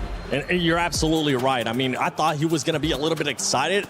But honestly, Snipe, I want to know, you as an ex-pro player, what was going through his mind after such a performance and just coming short of clutching it. Yeah, I mean, it doesn't matter what we watch. He's only thinking about those one mistake that he might have made in his head and how he could have gotten his team that win and what those points differential would have meant to them heading into this final game, because it still is that close. We've seen some teams jump up 15 spots in 2 games. We have 1 game left, and it's going to be a masterclass. Honestly, as a controller player, watching him in the actions per minute, I was just like, yeah, would have died there. Would have died there. Would have died there. You know, but at the same time, you know, I was like, put myself in his shoes. It was very impressive. I mean, when you're talking about how close everything is, E36 right now with 69 points. If it would have ended just now, they would have been able to make it to the match point finals. But JD Gaming, I mean, JD Gaming is currently on their tail with 65 points. Even DCG, who has been able to get a win today, could make a push towards those top 6. That leaderboard is going to be shuffling in a big way, Graceful. I mean, even seeing when we get to the second page as well, probably another 5 teams could potentially still make it, because when you get a win and you get to add all the kills as well, and depending on which team soaks the points as well, as we can see right here, even from 40, I would say, you can even do it. Copium, even Aurora could make it if they drop a huge win, but realistically, that's probably not going to happen. The teams in the probably 5th to 10th are going to make it happen, but it's going to be really, really tight. Yeah, I mean, we're seeing No Name being able to step up for Wolves. Aurora, I know it's a little bit of copium, but Effect would have to put up a lights-out performance night. Yeah, I mean, we have a lot of teams we're looking at, you know, the Shopifys, the Auroras, a lot of teams at that we know have the talent. But could we just give a huge shout out to For Fun for the first team to have 2 wins in this, game 1 and now game 9. So they're definitely having fun. They most likely secured themselves, but there is still a chance if, you know, a lot of teams don't show up in this game. But honestly, it's really good for them. I think they're one of the bigger underdogs heading into this. A lot of that roster has had very unfortunate events leading up to this, not making any grand finals in the past few events. So for them to come out firing in the most important tournament with the stakes only at the top 6 moving on is very impressive. I mean, even then, you know, I've teamed with Tyler. I've known Nags for a long time. In Cinetic, we had him pop off already in Pro League.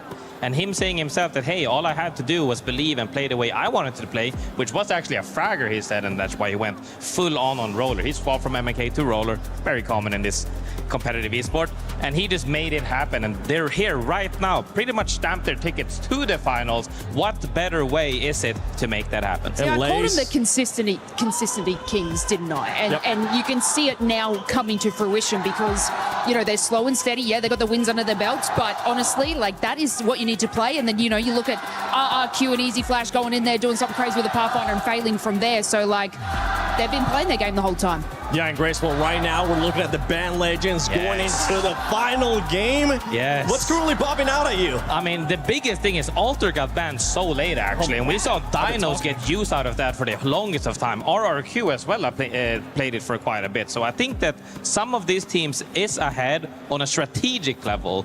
The only thing is that, sure, the final state tomorrow could be longer, could be a little bit shorter, but seeing that you have to, like, being able to pull that off in that moment, not just following what everybody else is playing, but saying, hey guys, why is Alter, she's not banned, let's just roll with her for as long as we can, and it really paid off huge. Yeah, I mean, honestly, one of the biggest things about that is the game Dinos won, the Stormpoint game out by Northpad. They were the only Alter in the lobby, and they won the game. And I'm thinking to myself, how is this character this underused at this I stage? specifically remember Snipes saying, why are they not using this broken character? Yeah, literally. I was like, it took till game 9. We kept talking about the legend bans, and for that to move on, we used to see that character banned 1st or 2nd back, you know, not even 1 or 2 events ago. And now we're at this point. So we talk about the, you know, it'll be really interesting to see the comps coming out into this game 10 because of so many legend bans. I mean, a lot of these players are probably digging pretty deep into their character pool and how they can perform, so it'll be interesting to see what we come up with. Yeah, now we got to think about some of those teams towards the bottom, right, that have absolutely nothing to lose, that can just cause chaos in this lobby. Aurora being one of them. We've seen some of the other teams as well. Which team do you guys think is going to cause even more chaos going into this last match and maybe stop some of those top teams that are trying to be in there in the top 6, just a couple points away from getting into the top 6? I mean, honestly, obviously I'm rooting for Aurora, but it's wearing me thin at this point. I am really stretching thin, trying to believe and cope. But I would like to say this game is going to be absolutely crazy. We saw 14-team Circle 2 zone yesterday. they might as well be 10 because the teams that are already pretty much secured into finals are feeling super happy, relieved, and they can just play for fun, honestly, and just go run everybody down. Whereas everybody else on the bottom is absolutely terrified, but they literally have to throw haymakers because now you need like 30 points, 40 points to secure a spot. That's no easy win. Grace, I got to ask you a question. Since we've been here, this last game, we saw a lot of the teams that were in the bottom 5, they all desperate and died early. There was a lot of the middle of the pack and the top that were still left. If you're going into this last game and you're one of the teams that's kind of sitting in the middle, are you going for the kills, or are you thinking that so many teams are going to be desperating, just get to the end game? I mean, the teams that might be on the cusp of 60, in the 55s, 60s, they should just play for, like as you said, go into zone, just play it easy, make sure to hold space properly to get those points on the board. And at that point, you're kind of playing into hoping that it doesn't shuffle too much. Everybody beneath that, play ranked, boys. This is literally ranked at this point. You just got to drop 20 kills as a team to make up for it. I mean, you have to honestly pull up. We saw a little bit of views. Pull out the Rev Octane, like just do something, because like you need a 20 bomb. The final game is ready. Let's see who's gonna be stepping up as we send it over to Barney and Luti. Ladies and gentlemen, we are fast approaching, dropping into our 10th and final game of the survival stage. It is now or never. It is do or die. And so let's set the scene, okay? Between 10th place and 6th place right now is just 9 points. So everything can change in this map. So we're going to talk about our bubble teams for a second. That's from 5th to 8th, where everything can move. So if you hear your team name, make some noise. In 5th, we have Ninjas in Pajamas, E-Star. In 6th place, we have Enter Force 36. In 7th place, we have JD Gaming. And in 8th place, we have Dinos. Currently, and it's gonna get spicy, Luti. Yeah, ça va être en effet extrêmement tendu, mesdames et messieurs. On y est, les Français, je compte sur vous. C'est la toute dernière game. C'est maintenant que ça se joue. Ladies and gentlemen, this is the last game of the survival stage. So please be ready because make some noise. It's now or never. Let's head over to our casters and get this game underway. Final game, everybody. It is the Survivor stage. It's do or die. JD Gaming know what is at stake. We saw their powwow, 65 points with their backs against the wall to achieve being in the top 6. They're right outside of it, Tiff. This is it right here. Not only that, but Keshara was giving the boys over at Dinos in 8th place a conversation, advice from his years of competitive experience.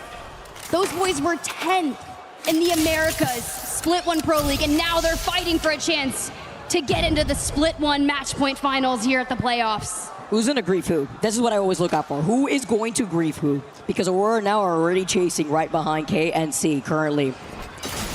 As it's gonna be the little trade-off here in Monument, but then you highlight the teams that desperately really wanted to stay alive. I mean, Kino Cho being at 13th with 44 points, I mean, it would literally be a miracle, right? So then when you have this face-off right here, it could just be an open season for the teams who want to get some easy KP. It's going to be Hierarcho who's going to be able to now try to send it over to the other side of the wall. But Aurora, man, this has just been a different story for a team that led the way within their EMEA region of Pro League.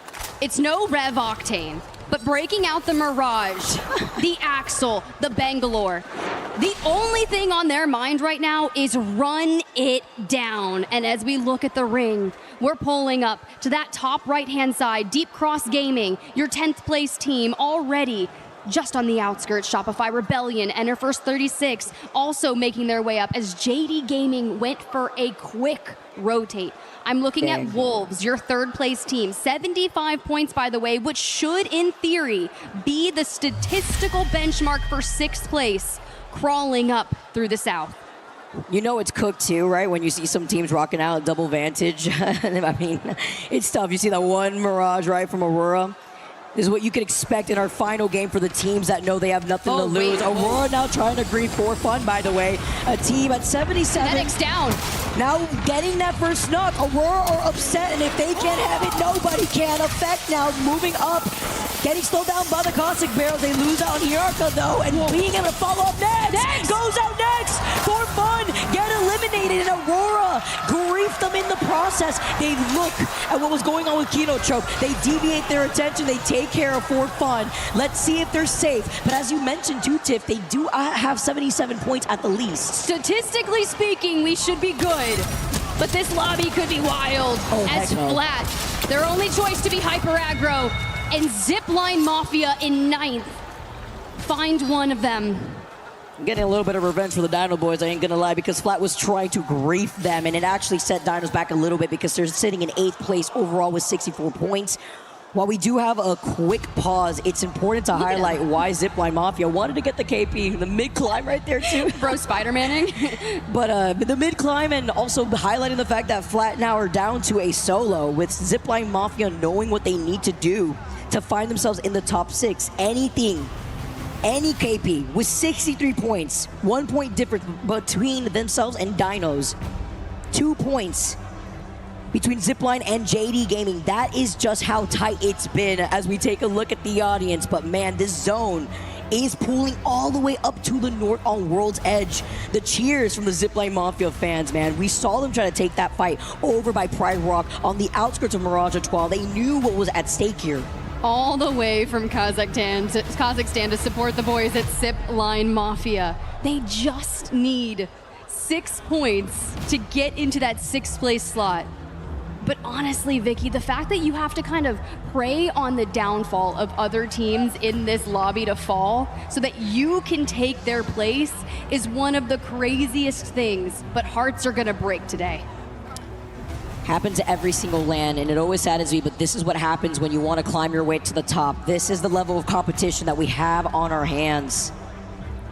It's what you scrim for. It's what you wake up early for, or 20 minutes before scrims if you're some people, it happens, right? But you lock it in. You give up everything in order to be your best, to get into those match point finals, to hoist that trophy, and back into the game we go.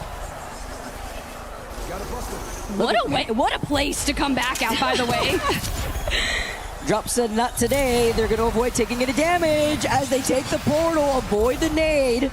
Heard that Arc Star, and Drop now moves up together with the rest of GK. This is the risky part too. When you're at 71 points, you know the teams that want to try to trail up from behind you, may not have anything to lose, want to be able to scoop you up, try to diminish your chances on making it within the top 6, but they do get away because PXX show face against TIE. We get to see Zipline now follow up on the double that they saw and take out onto Flat earlier before, but still down to a solo. That's what matters here. We have to see if they were able to get the reset. It does look like they did. The fight over on the back end between TIE and PXX. I mean, PXX, no chance for them, honestly. I mean, sitting second to last right on top of Flat. Same thing for TIE. It's going to be really difficult, nearly impossible. But for Zipline Mafia, it's not impossible for this team. That's why they're looking to farm Flat. I mean, hey, more for us. If anything, we'll absolutely take those. You think we left? Absolutely not. Kazakh with the RE45. Flat get eliminated. They get the revenge for the Dino squad, and they get more KP while Gen G get eliminated. That's it for Gen G. They're outside the top 6. They only have 46 points in 12th place. But Aurora wipe another team. And if we're looking for 75, we're still 31 points outside of that number. But team by team, as they fall, they're channeling the Aurora spirit of old, the Aurora that shakes things up and causes chaos. But they're just getting started. What was this? Hello? Imagine doing that in game 2. I mean, maybe when they feel like they want some revenge, they want to grieve other teams, this is the different look of Aurora. I mean, they literally have to completely wipe out this lobby. Oh my goodness, the sniper attack. Remember I talked about the vantage? We have 2 vantages in this lobby.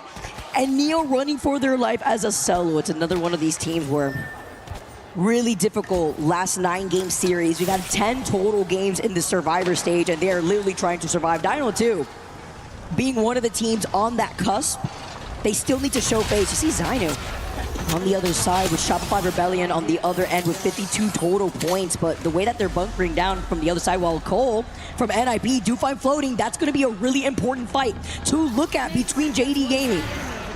For Dino now, in 9th place. You just kind of have to amped cover it out, hold on to your building, and do what you can. They had a 26-point win in map number 6. and it still wasn't enough to keep them in the top 6. For Zipline Mafia, currently 3 points outside that top 6. Aurora meets them on the outside of Geyser.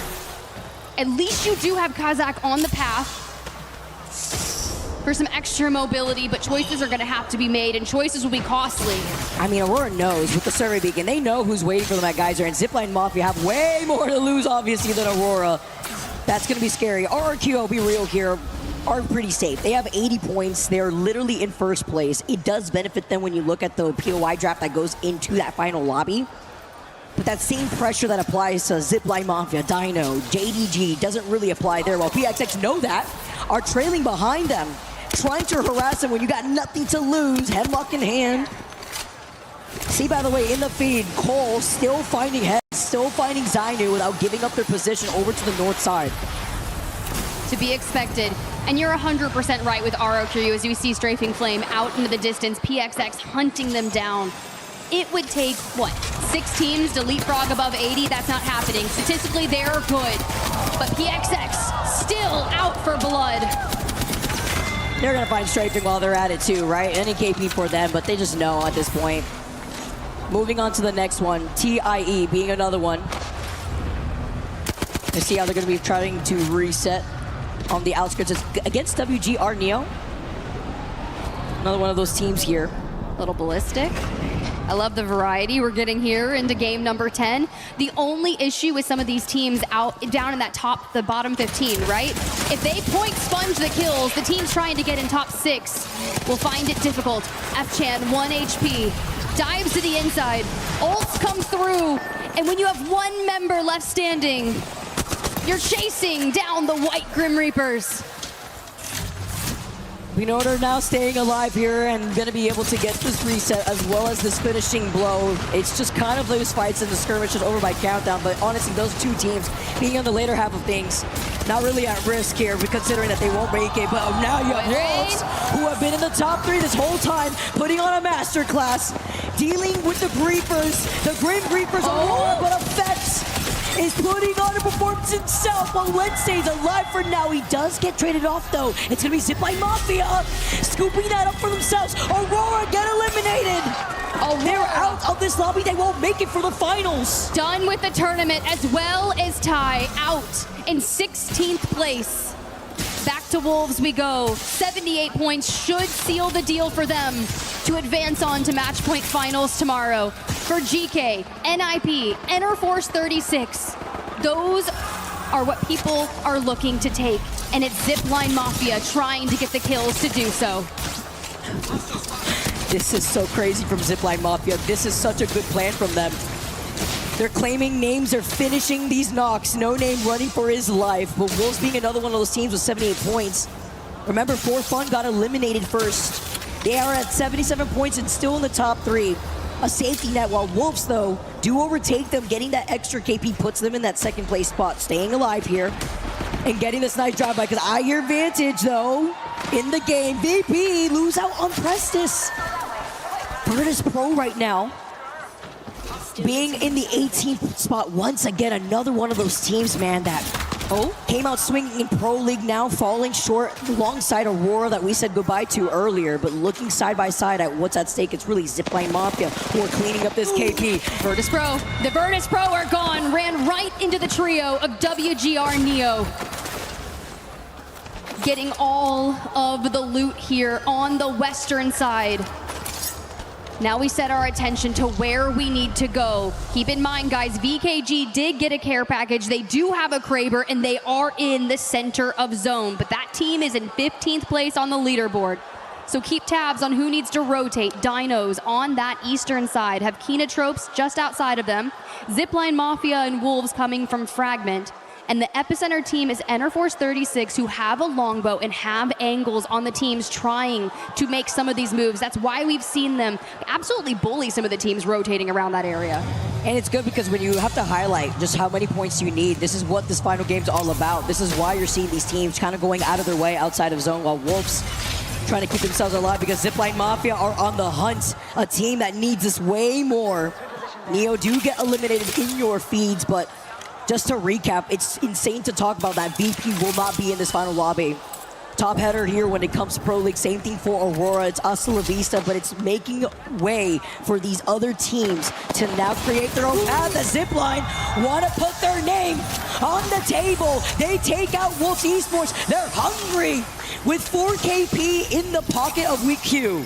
And they have 8 kills, 12 squads remaining, and it's still not enough to be in top 6. It's because the benchmark keeps moving. Enterforce 36 is finding kills inside the top 6. Ninjas in Pajamas with those placement points still holding out by just 1 point. So what does Zipline Mafia do? You set your sights on the next team. Who's going to be the next victim is the question. They're going to be right behind Kenotrope. Round 3 closing behind their backs, and if they time this well, EK are going to be on the other side of Kenotrope. Zipline could sandwich them. They could also take a roundabout rotation through the southern side of Epi. Team RRQ would also be on the other side of those icy rocks here, with PXX inside that next zone on the outskirts of Survey Camp, as well as VK Gaming. And GK on your screen holding the 4th place slot by just 2 points. Knocked down, dropped, healing. And at their back, they seem to have stabilized, but Kenotrope has damages, and Zipline Mafia are definitely looking to capitalize on that. Does that save GK for now? Definitely. This isn't safe for Zipline Mafia right now. They just need 1 more KP, and they overtake it against NIP. And now KNC, noting that they're right behind them, Zipline Mafia, they see it inside the possibilities on joining the likes of Falcons, of Liquid. It's here, and now Chappie may be the next victim, but Royashi taking a different off angle. He's up on the high ground. Zipline Mafia fully healed. Has a 3-man. They get the next knock. The Caustic Gas, though, does answer back and is able to get the knock into Xyz, but it's fine. They have the number advantage. Zipline, because like playing this safe. Seeing Chappie, they need to finish him off. GK now show up, though. Has Kenotrope get eliminated. This is very risky right now because now GK can move up. But we're in 5th, and here comes GK. GK, who want to solidify their spot in that top 6, to not let it go here. Everything rides as 2 players. It's just Kazakh last alive. It's the Pathfinder. Oh, do we get a res? Do we go back to a duo? He pulled it off. He pulled it off. He pulled it off. Let's see if they can even get closer to that. Oh no, there's another team in the vicinity. That's Team RRQ, who are now actually moving away from the edge of zone. It's 1 member of RRQ. I believe they may have scanned the survey beacon over by the middle of Epi. They see them from right below them, and they're griefing them. This is scary for Zipline Mafia, who are now overtaking NIP. Top 6, they have 72 points, and it doesn't stay alive. That may be it. It depends on what NIP have instead. Because NIP now, with 72 points, find themselves above. Man, they had to stay alive. Their RRQ stopped their chances. And with NIP still alive or feeling pressure from VK Gaming, I mean, placement alone, this sets up NIP to feel a little bit more secured. And this is the next fight. Your 4th and 6th place teams could collapse here on this rotation. GK trying to not make a lot of noise. You see NIP, you see some dinos, they're down below. And Vayne with a Kraber in hand. Honestly, with NIP winning Game 7 earlier, that's it, because they would have won anyways if there was a tiebreaker in this top 6. So NIP overtaking Zipline. It's hasta la vista to Zipline too. Good try here at that final zone now as Ninjas in Pajamas have bunkered down. Not safe though, not safe. JDG, Dinos, Deep Cross Gaming still in it. And as we say that, JDG under fire, the mobile shield, the nades being slung to them. Former winners of EWC will not be in that last lobby too, by the way. VKG went out earlier in 10th. DCG eliminated next, while JDG keep their dreams alive. 68 points. They're looking to overtake NIP, but the question is, can they stay alive in this pileup? Enterforce 36 getting more and more kills is leaving them just inside the top 6. GK needs more, NIP needs more, and JDG is gonna need a lot to break into it. But I see JDG going down in the kill feed, and GK trying to take down RRQ. JDG are out! They do not get the chance to find themselves in the final lobby, while GK, They were farming, E36 helping them out too to secure the second place spot for themselves, or maybe even overtake RRQ. They lose out on drop here. They slide in, wingman shots in hand, and GK are the next to go. Last 6 squads, RRQ lead it with first place. NIP see another day still. With E36, RQ, NIP, Dinos could be the next story is the question. Dinos need 10 points. 10 points. And Synap last alive, marked by a Vantage. At 79 points, should theoretically be safe. Dinos, on the other hand, need a miracle. Brain on the other side of this portal. The fact that they get the reset, they're looking above, Shopify being the umbrella above Dino's head, the meteor that could keep them extinct. NIP now playing up the low ground, the fact that they're still alive is so good for them. Not trying to get aggressive, playing defensively. They've been peppering the damage as E36 are the next to go. NIP is 6th place with 75 points. And as we approach the end of our final game in the Survival Series, Vayne lays siege, puts the portal at their feet. The threat right now for NIP being Dino. I mean, they're stuck with their backs against the wall, but NIP trying to make a play for this. They look up at Shopify, and now they know that their attention is split between 2 teams, but NIP are feeling pressure. Shopify could help them if only looks at this direction, but Dinos are also harassing them with Vayne having the Kraber in their head. Oh my god, the collide! Are you kidding me? Oh, DJ's out, and so is Dinos, and any chance of them making it into that next round. To the final 3 teams we go. Shopify, they drop down 64 points. Hold? I'm holding. 64 points, the difference is 6th place, is 77 with DK. Vayne now moves up. Alternator, Kraber in hand, he goes out. Shopify now, down to 1. Dinos 1 shot. Last 3 squads. PXX move up, they're looking to take the jump. Shopify get eliminated, no chance here. To the final 2. That's it. This is the last fight, and PXX are your champions, but unfortunately the top 6 is locked.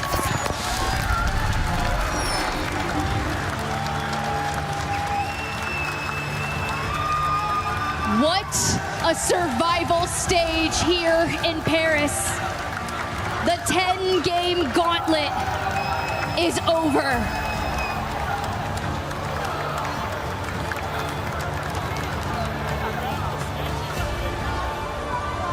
And as you look around and you see the scoreline, some celebrating, others hearts breaking, but for fun on your screen right there, who went out so early in match 10, just had to wait and see. But it's the fans who are here to support you. They support you in your wins, they support you in your losses, and they carry you through those hard times.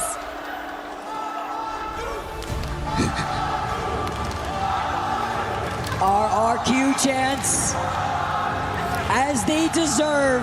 The team who has taken first place in this Survivor stage with 89 total points. NIP surviving till the end allows them to overtake the 2nd place spot, overtake E36, where now they are in 2nd. E36 at least find themselves in 3rd.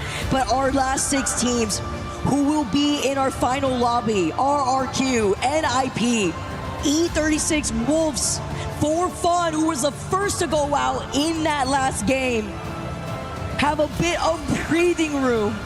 They tied that together with GK, who are the last team for our top 6 cutoff.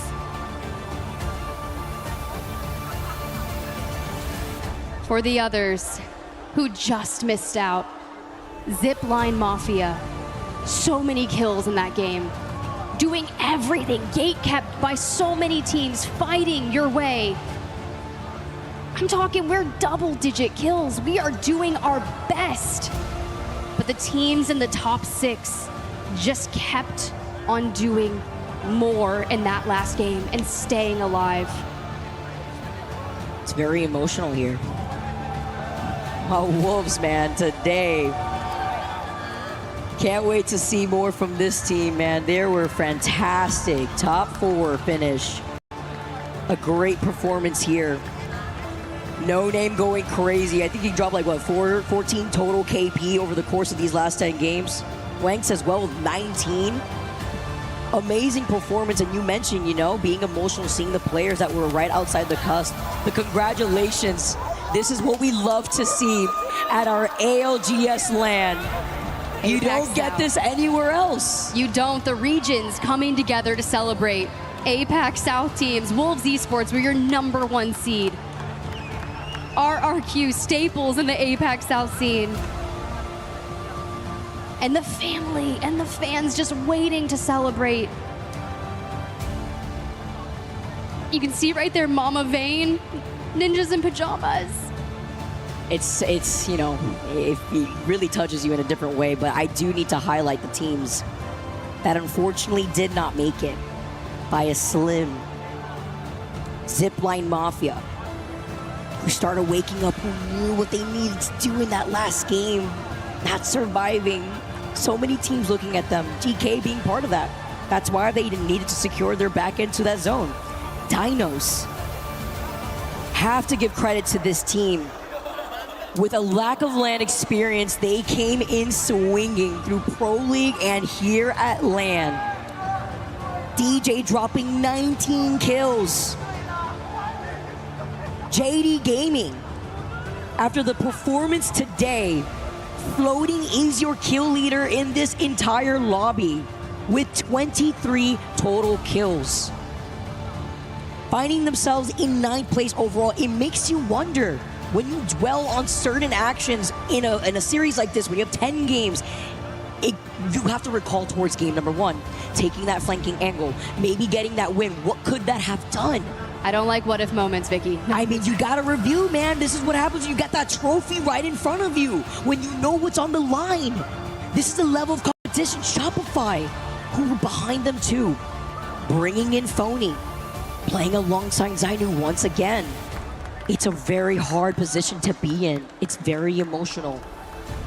And you have to give credit to the teams that were able to make those adjustments, such as Shopify. Even DCG coming in from the back end, but the Survivor stage is now played out. We get to welcome our next top 6 teams who do end up advancing.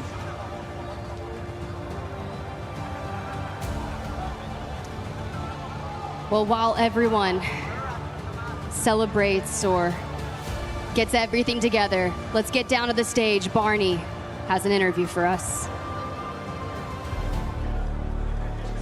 Ladies and gentlemen, the survival stage is now over. 6 teams go through into tomorrow's match point finals, and I've got the boys from RRQ joining me. I've got Pricey.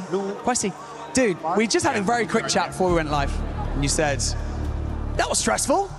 How you feeling right now? Does it feel like a weight off your shoulders? Euphoric. Euphoric, a one-word answer. I love it. Would you like to translate that? Évidemment, eh bien, il était très stressé, mais plus que ça, il est euphorique. I guess one of the more important questions is, how does it feel to know that your team can perform under pressure going into tomorrow? It definitely feels great. Last 2 days haven't been great for us, obviously.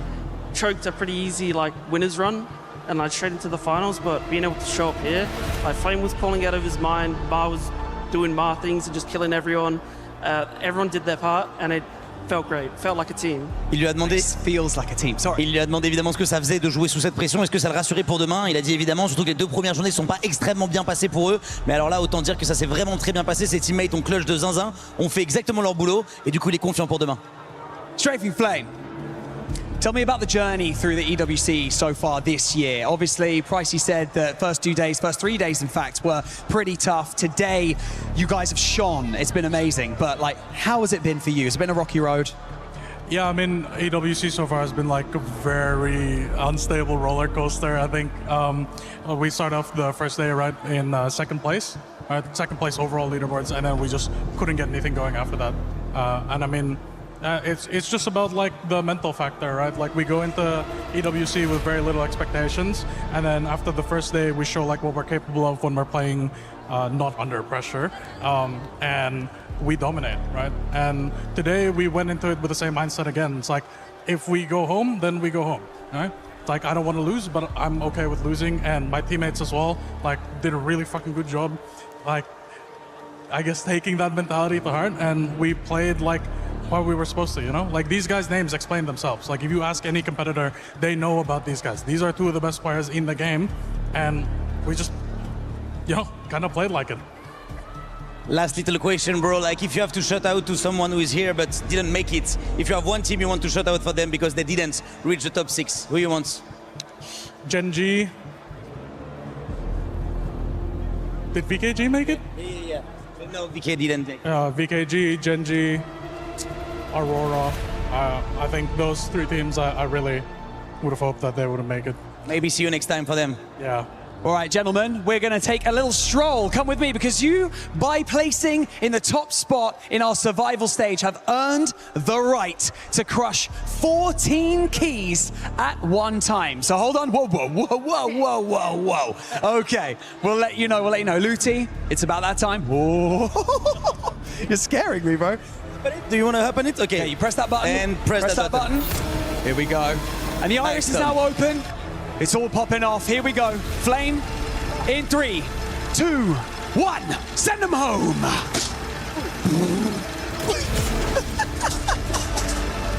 I think so.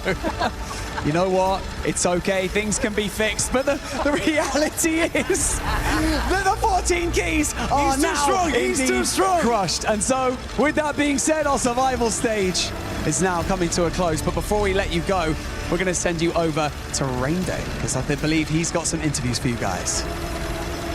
Well, 20 teams stepped foot into the arena today, knowing that only 6 would find a way to the mountaintop, at least a chance to climb it with tomorrow's greatest day in esports, as I have liked to call our match point finals. 6 teams have just moved on, but it was without any hesitation that they said they could do it. Anyone in this lobby had that opportunity, but of course, it means despair is on the other side of those who will not be joining us. However, this survival stage gave us all of the drama, all of the excitement, all of the passion that you expect from an Apex Legends esports LAN. And what better way to kick off the anticipation for tomorrow's match point finals than to talk head-to-head to 2 of the teams who have just booked their tickets. Of course, I'm talking about NIP. Yeah, you can make some noise if you want. Representatives all around the house, all around the world. NIP, what an organization. And of course, GK Esports as well. This is a team that has been there. They know what it's all about. I've got Cole right next to me. I'm looking at him, and I think I'm going to start with you, Cole. You guys, man, that last game was something. I was worried for you back there. GK was out, waiting, watching. I'll get their perspective, but from your eyes, what was it like going through that final zone? I mean, I don't even really remember it, to be honest. I was just so hyped about getting second, and just knowing we called. Before it even ended, we knew we were called, so it was a great feeling. Listen, I told you I would retire the nickname McLovin, but you are playing like the guy that everybody took note of when you were coming from the Challenger circuit. How does it feel to just be on your game right now? It feels great. I'm just glad we pulled it back from the first 2 days and we're able to make it. And also, this is about the 4th time you've said that. It's just so good. Bring it back, Cole. Bring it back. Okay, I got to switch over because he was getting mad at me. Keon, this is a group that I talked to you about earlier. This is a group that just feels right, fits your play style. These guys feel like they are home for you. You guys have made it into that match point finals. It's time to make history, but what does this moment mean to you making it out of Survivor stage? I mean, we were down, but, you know, we're not out. And that's all that matters, you know. Bad draft, it doesn't matter. We had a bad draft coming here, you know, and we kind of figured it out going in to this elimination round, so we're excited. Noct, I want to talk to you a little bit because you've been there with this gentleman right here. I'm going to step in between you two. Dropped. You guys have teamed before on Optic, obviously representing GK now. The journey, the brotherhood means something to you, but also just getting results here in this moment has to mean something to you as well, Noct. Yeah, we always find a way to make it really hard on ourselves to get to finals, but usually we perform there, so I'm excited for it. You know, Dropped, I want to talk about family because you got some family supporting you, huh? Yeah, my dad's here supporting. Yeah. How does that feel? I talked to him in the stands. He said some kind words. I won't reveal them to you. He said them on tape, so maybe you watch back the show. What does it feel to you knowing that someone like that is rooting for you in these moments where 1 point can make the difference of going home and a season being done or having a chance at $2 million? Yeah, no, it means everything. You know, my dad being here, he supports me no matter what. And as long as I'm doing my best. So I just always know that, and I always do my best because of that reason. Second place, you guys have both been there. Seen that stolen away by some heroics from Swede, who's no longer even playing in Apex Esports right now. Noct, is this finally time to climb the mountaintop tomorrow? Hopefully. I mean, we got some good momentum going in. I feel like we played pretty well today until the last 2 games, so yeah. All right, I need to get a little bit of spice heading over here. Keon, I might ask you a question about these guys in a second, but let me do this with Vayne and with Kurev, because Vayne, you've been here before. You've actually been a champion. But there's been a little bit of a conversation about that championship because it was online at that time. We didn't have a chance to meet all in LAN. We didn't have a chance to do it in a way that we would have loved to due to things we can't control in the world. Does this help that feeling of saying, I deserve to be there, I deserve to be in these finals, moments like this?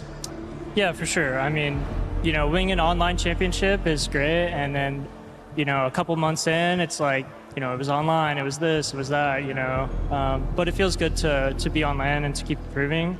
And, like, I'm not the most experienced IGL, but, you know, thanks to my team for believing in me and letting me make mistakes and just, you know, rolling with the punches, and we'll get there, so. And your mom is here? Yeah, my mom's right there. Shout out Mama Vayne, I see you in the crowd. We love the parents representing, man. I mean, that's such an awesome story as well. And Kurev, I wanna get to you. You said these guys, they feel just like you guys are all the same guy, all the same vibe, all the same brothers. How important is that going into a moment where everyone is against you, especially in a lobby where really life-changing money and opportunities are on the line tomorrow? I mean, there's literally nothing better than just like being able to just like come here, play the most hype tournament there is, you know, for a lot of money, plus within your like, I don't know, like literally the best teammates you could ever had, you know? Like, it's like not only like a friendship, but like just fucking when it comes to like doing the work and stuff, they're always like serious and stuff. So, I mean, there's no better feeling than that for sure. It's been so great talking to you guys. Now I'm going to get a little bit of a conversation with Keon, just quickly previewing tomorrow. Obviously, you got a team right here who fought the same battle that you did. And to me, I think there's momentum coming into a tournament after going through adversity. Who are you worried most about heading into tomorrow? And it can't be we're not worried about anybody. We love our own game. That's the right answer. But who is a team that you have your eyes on, you know, that's going to bring it? I mean, I'm rooting for everybody in NA when it comes to grand finals. Obviously, we're rooting for ourselves. You know, anybody would answer that. I don't know. I think any team that's won a LAN, that's who I'm worried about. I want those guys to not win another. You know what I mean? I'm ready for a new champion to rise up. And then, like, the only other thing, crypto, bro. Get that guy out. Cole, with Keon saying it's going to be them, what do you have to say to that? Because obviously this is a good team. They just went through your journey, but it can only be one of you. I mean, we've said it before we even came. We're here to win. That's all I'm going to say. I like it. There's the mom support right there. I absolutely love it.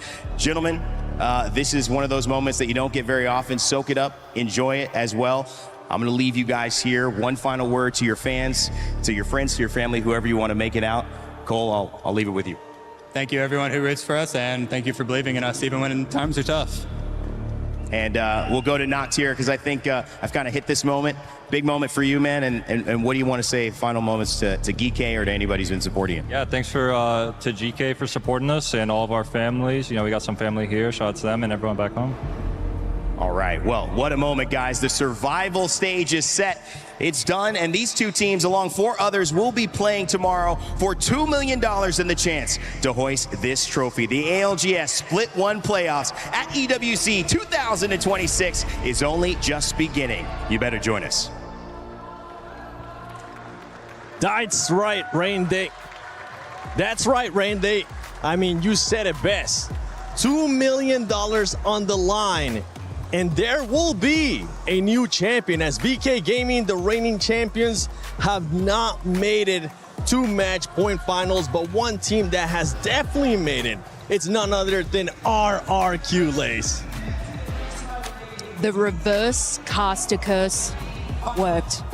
I don't know what I pulled in from the universe, but I'm staring deep into the camera to say it actually worked. What an exceptional performance from the boys. I got a chance to sort of message Partner really quickly to the coach of RRQ to give my congratulations, and also don't, block me off Twitter because I said what I said. But look, their consistency, and you even heard it from Strafing before, saying that, yeah, we kind of choked in a fair few matches. So the fact that they could bring it together and kind of like reset that mentality, and because Partner basically said it's not the skill from this team, it's the mentality. And then Strafing's like, you know what, if we go home, that's okay. But they didn't want to. They're going through, and they get a chance at that $2 million. That's right. I mean, talking about consistency, this team has been really consistent. They have been able now to make it to match point finals. They have played groups. They have played survival today, and they haven't won a single match yet. They're going to match point finals. I mean, honestly, I think even Noct himself said that, the adversity, and sometimes they just mess it up for themselves. I think RRQ is a great example of that. The example being you're either just popping off in a game or two, or you have Easy Flash sipping straight into a rock and pretty much anything.